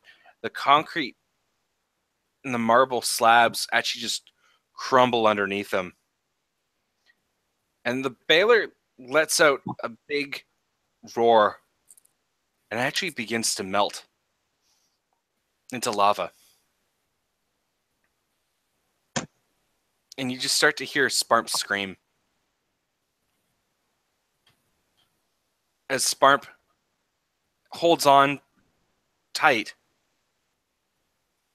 to the melting Baylor, and he won't let go. Slowly but surely, the Baylor, as he dies, is taking Sparp with him, but no matter what, until his dying breath, Sparp doesn't let go.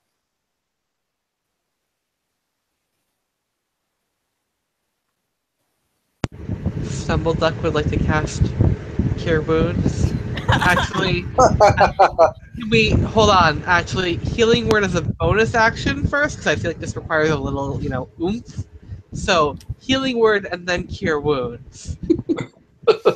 I'm afraid there's not much left of him to. Maybe go for the twin instead. There's Stumble.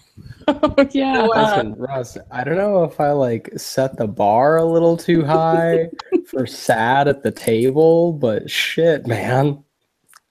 And so the pool actually kind of just starts to disperse, and it gets very thin, and you can kind of just notice his arm as his arms kind of just sink down, and his hand just kind of sits like that as the lava hardens. Mordai runs to the edge of the pool and just poses angrily. It just looks at Choose.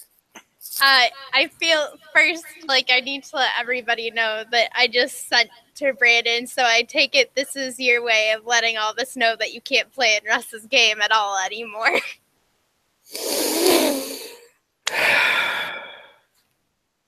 And Jer, at that moment, runs up and goes, "If only I hadn't used that 9th level spell to be able to heal him."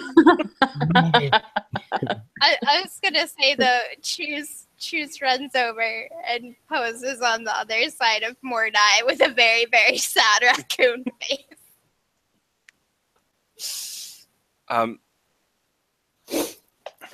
Can I just, while I have Stomping Bird up, Can he stomp taps?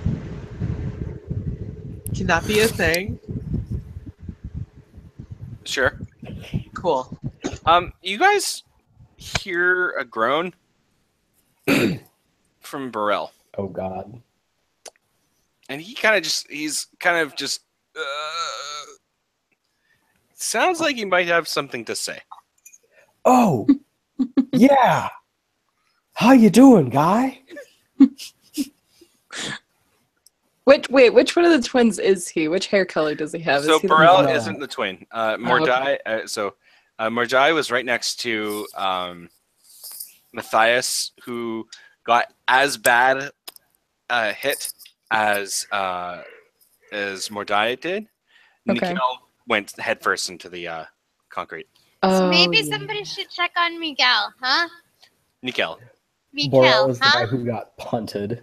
Yeah. Yeah. Oh, Burrell's just trying. He's audibly trying to say something, but he's like so like he's got the wind knocked out of him so hard.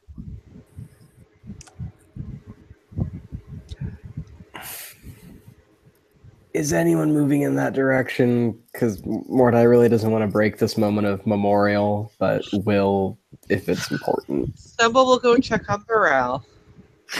Dope. I will go with Stumble. That's With fine. a sigh. Doesn't want to do this. Has no real strong attachment.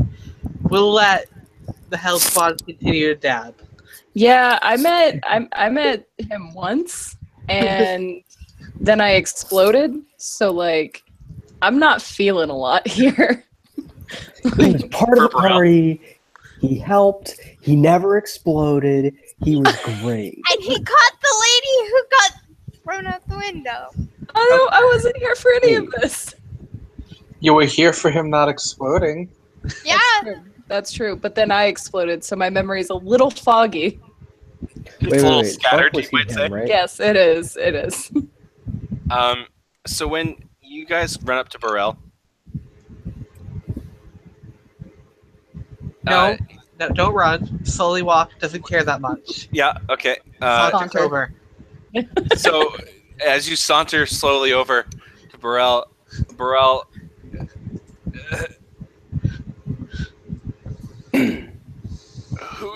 who had money on the better wrestler?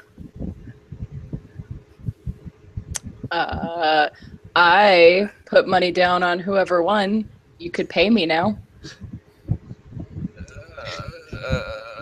And so he's trying to think. Jared goes, well, actually, I bet on Lunar to explode this time. Yeah. Honestly, fair bet. And then Burrell actually says it might not be too late. What? What? Wait. Too late for what? It might not be too late.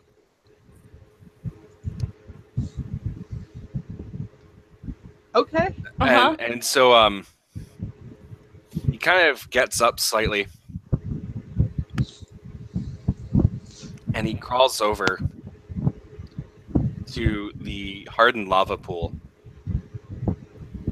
And with his gauntlet hand, reaches out and grabs the hand of Sparp, What's left of it? what's left of it, and just kind of holds on tightly. A flash happens.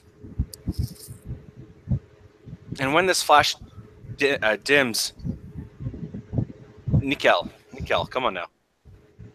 Nikhil. I mean, you could read that phonetically as Mikal. Nikhil.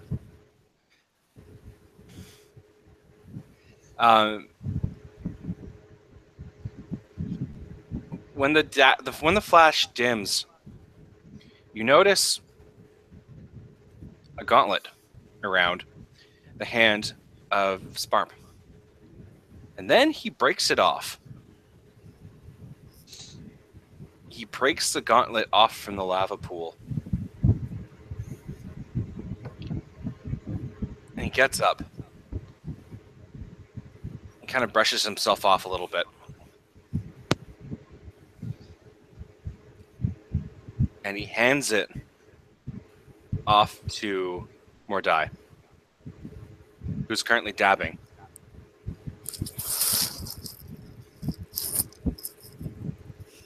And he says, this is a long shot, but there might be a chance for him. You see, long ago, when the war still happened, the head of state for the artificers was the matriarch. We always found it a little ironic. The head of state for the weavers was an artificer at the time, and the head of state for the artificers was a weaver. The matriarch is a very old lady. Some people think she's dead. I don't. She might be able to help your friend. If she's anywhere, she's down in Capital.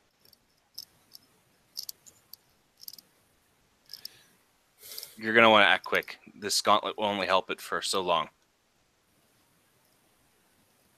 How long do we have? A couple days. Maybe a week at most.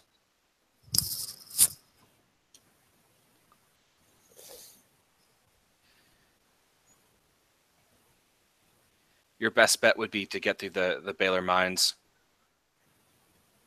take the train through the Valley of the Titans, get to the city, find her. She might be able to bring back your friend.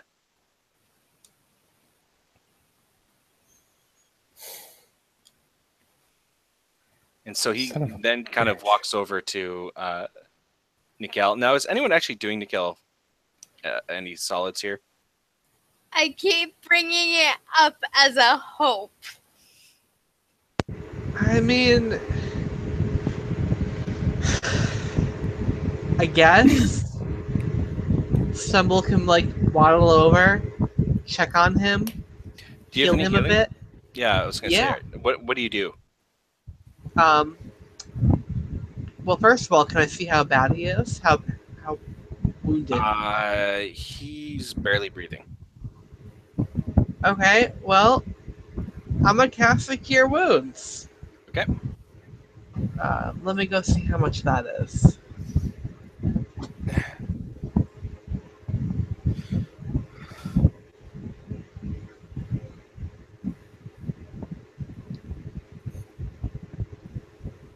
A spell casting ability, so it would be 1d8 plus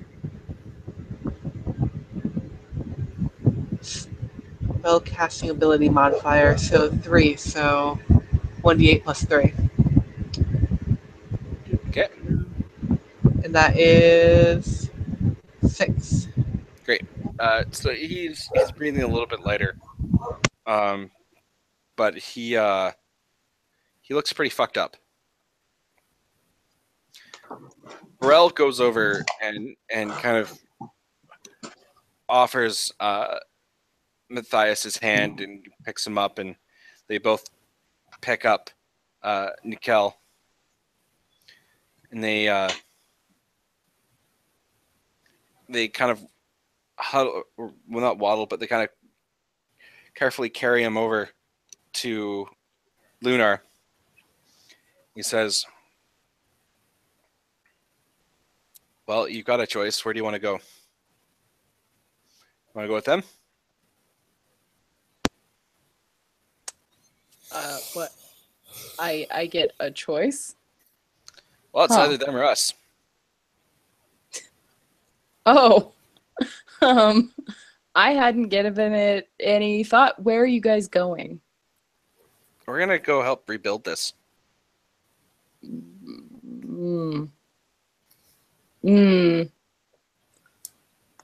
Well, that sounds nice and everything. Which way has more money? Well, I mean, we don't really care too much about money per se. I'm gonna go with them. Yeah. Okay. Yeah. Yeah. Choose goes and gently shakes the bag of holding. Yeah, I'm gonna That go has with the. 312 gold pieces in I'm it. going with the dog. Thank you. It's I'm a very going with cute the dog. It's a very It is a cute dog. dog. It's an adorable dog. It really is. It's been nice seeing you guys. Man. Best dog. Good dog, great dog. Do pocket universes jingle when they're full of money? I feel like they do. No question. I feel like anything jingles if you shake it hard enough. Yes. And so Burrell kind of looks at everyone, looks at Mordai, winks.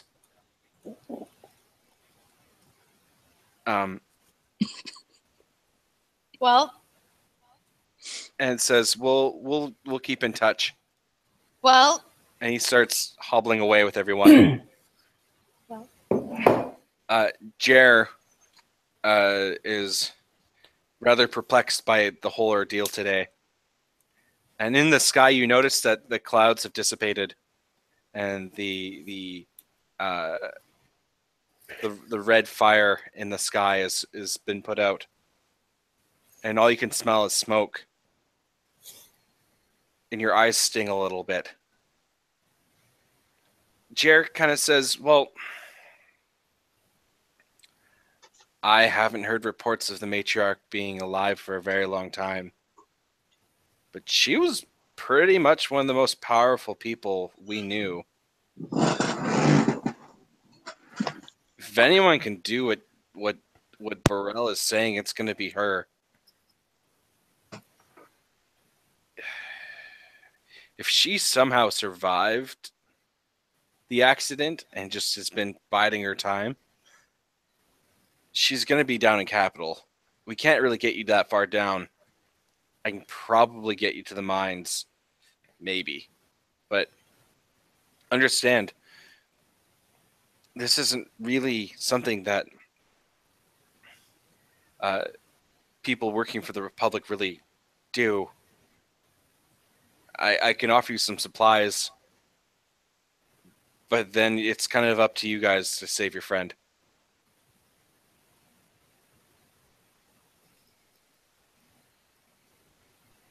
And no one you know here can do this?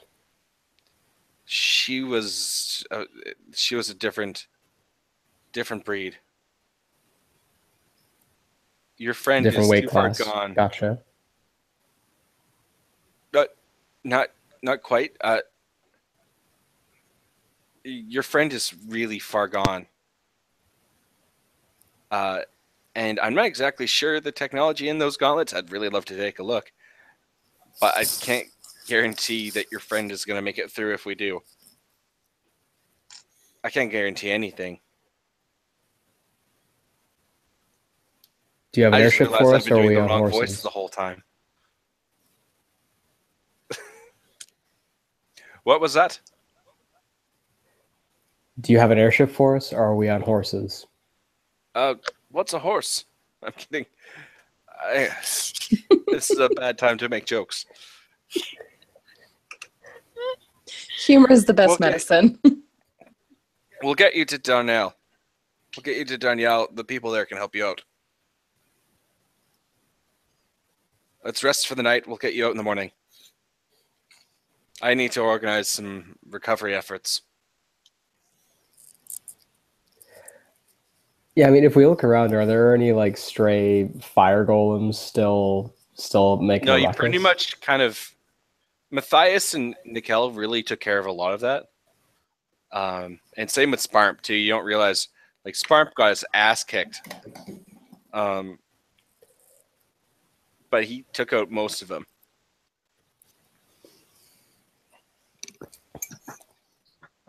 Well, yeah, it's not like he's gonna get taken down by some punk ass Baylor when he's been doing nothing. Yeah.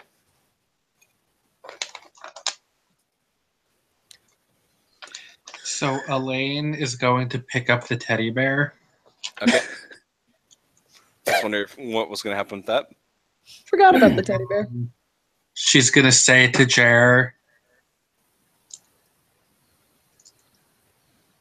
So, what's your plan with this? I like sleeping with teddy bears. Do you want what? Do you want it? I have quite a few. It's kind of my thing.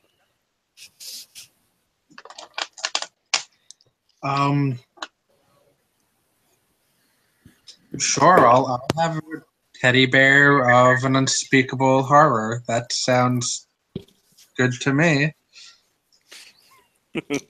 Just make sure that you don't accidentally change your back or something. And so he actually pulls you up very close. And he whispers in your ear something that I'm just going to message you right now. Okay. I don't know, kid. It's a horror, but it's pretty speakable, if you ask me.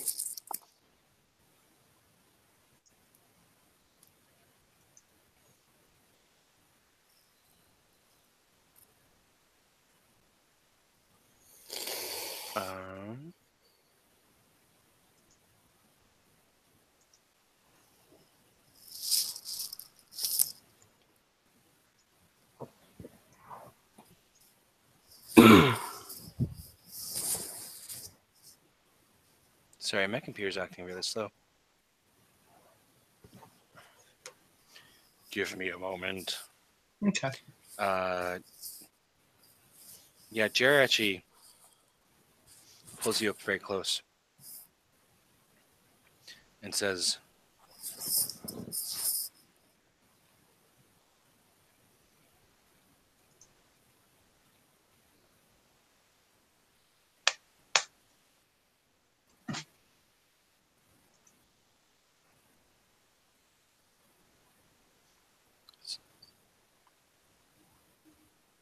and so he says that and he winks at you.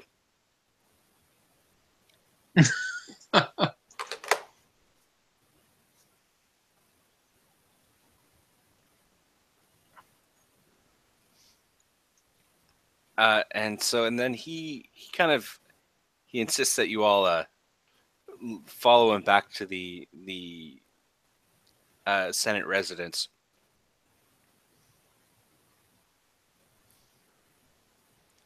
Do you guys want to do anything as you guys make your way back?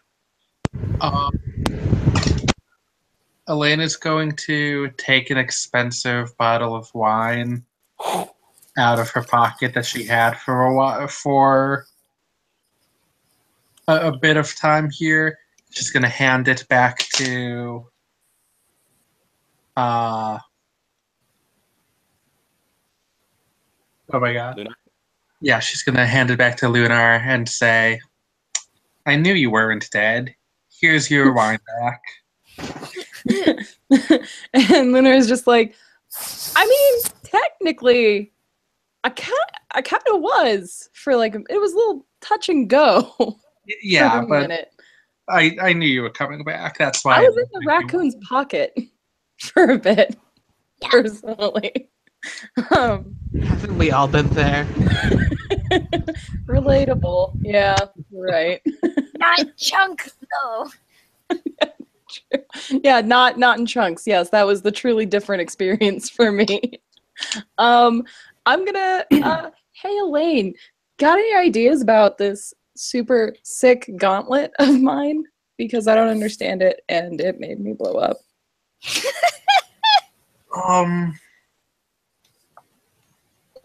Considering the Baylor's dead now, I guess it won't be a problem if I touch it again. I mean, the worst that'll happen is we'll just have to fight another Baylor, which I mean, in the grand scheme of things, we might only die a little. So, yeah. Choose is going to put the spark gauntlet in their bag. Mm-hmm. You know, the spark gauntlet. It goes in Choose's bag. Guess Mordai will let go of it. That makes sense. That's the best place for it, probably. Choose dabs, and while dabbing, grabs it and puts it in the bag. As an honor Oda unto also Spark. grabs and hands it over.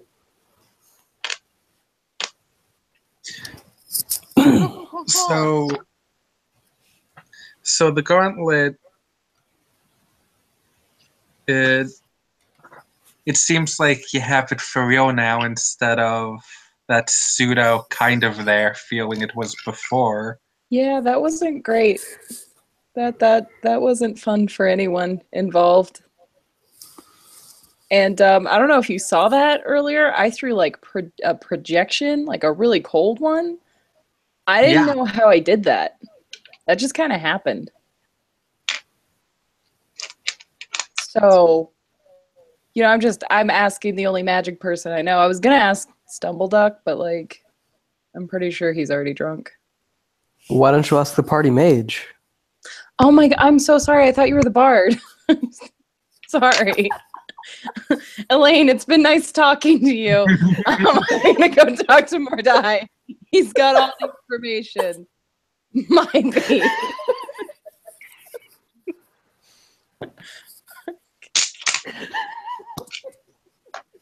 I know. Fuck all of this. I'm gonna ask the dog. The dog's got all the answers. Okay, what do you say?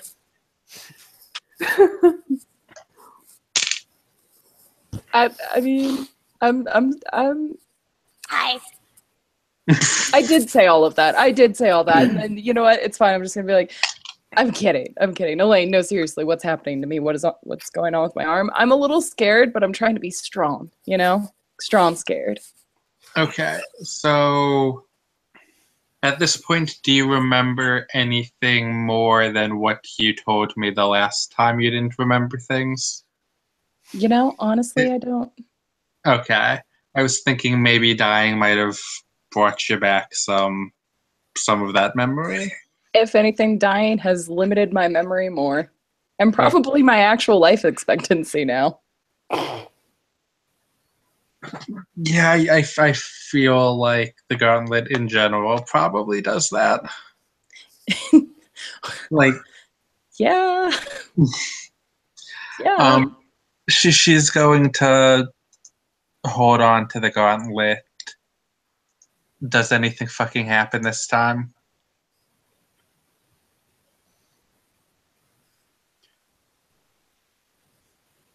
The intent is to cast Identify, but like I want to see Dewey explode first before I even get the chance to identify. So, the necklace you have, Yes. it's still a little warm, but when you touch it, it starts to float. Oh. And it actually kind of looks like a magnet is attracting it to the gauntlet. Okay. Dig it. Okay. I am going to not have them touch if possible. Okay. Are you going to try to identify everything, though? Yes. Okay, let's make a roll. Okay, so I guess, first I'll do an Arcana check and then I'll do the spell. Yep. Okay.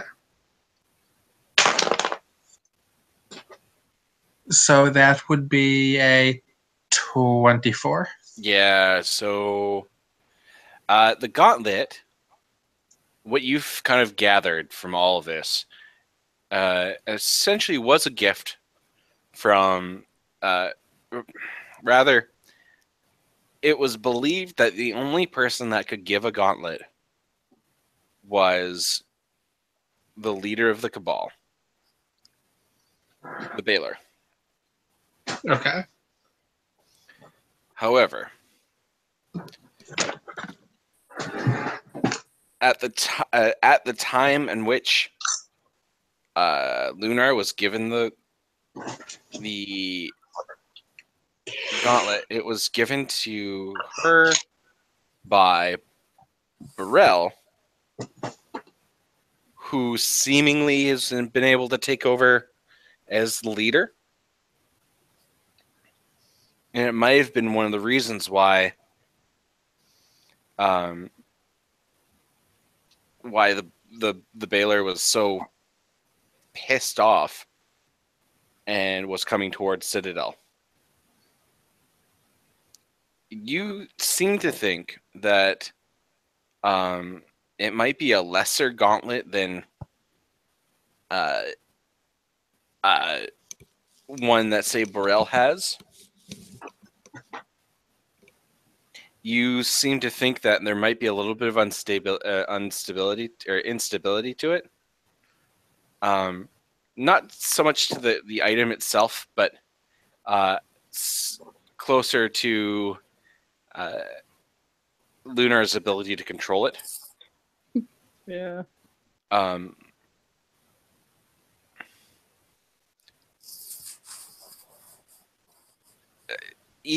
Each gauntlet is different, you see, and every time someone makes one is almost like a creative effort. And so this one was crafted specifically for Lunar.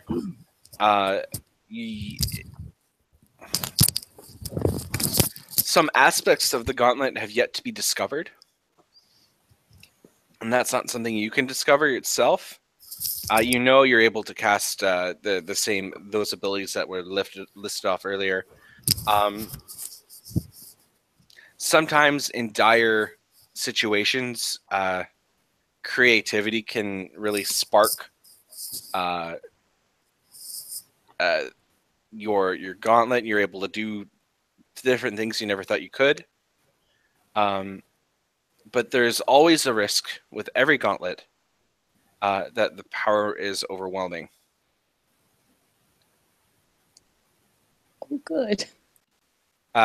More specifically, now with Identify, because I'm guessing you're just casting Identify, and Yeah. you pretty much learn everything about it, correct? Yeah. All right. So you know that if you were to roll a 1 when using it, you would be subject to catastrophic consequence. Would I be able to tell how big that is? Is it going to be like she explodes again, or would it be like she gets a lot of damage done to her? You're not sure. It's very dependent on the event. Oh, good. That's fine. I'll just be careful. Kind of. Lunar doesn't run by careful, but that's fine. That's whatever.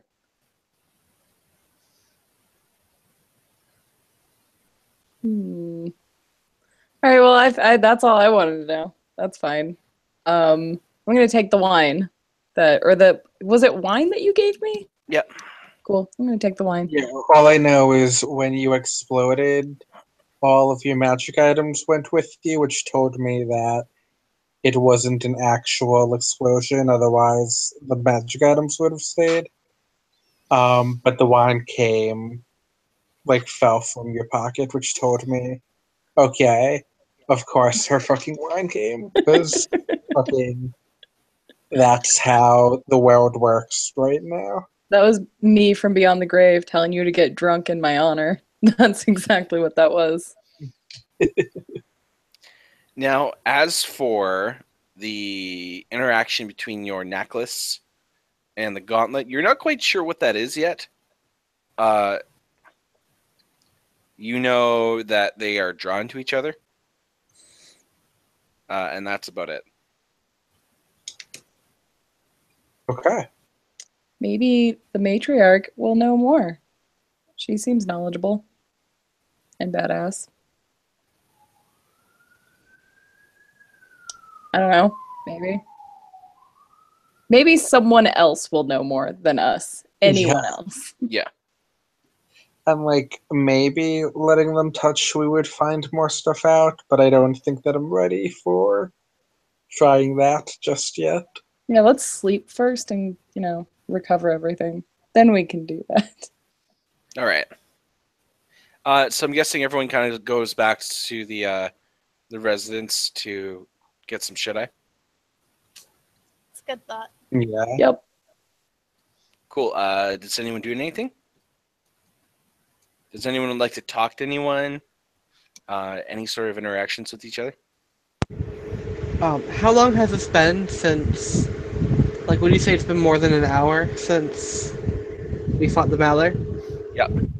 Okay, well, Stomping Bird is away. Stumble's gonna open up a bottle of this dimwit cider and start drinking. Sure.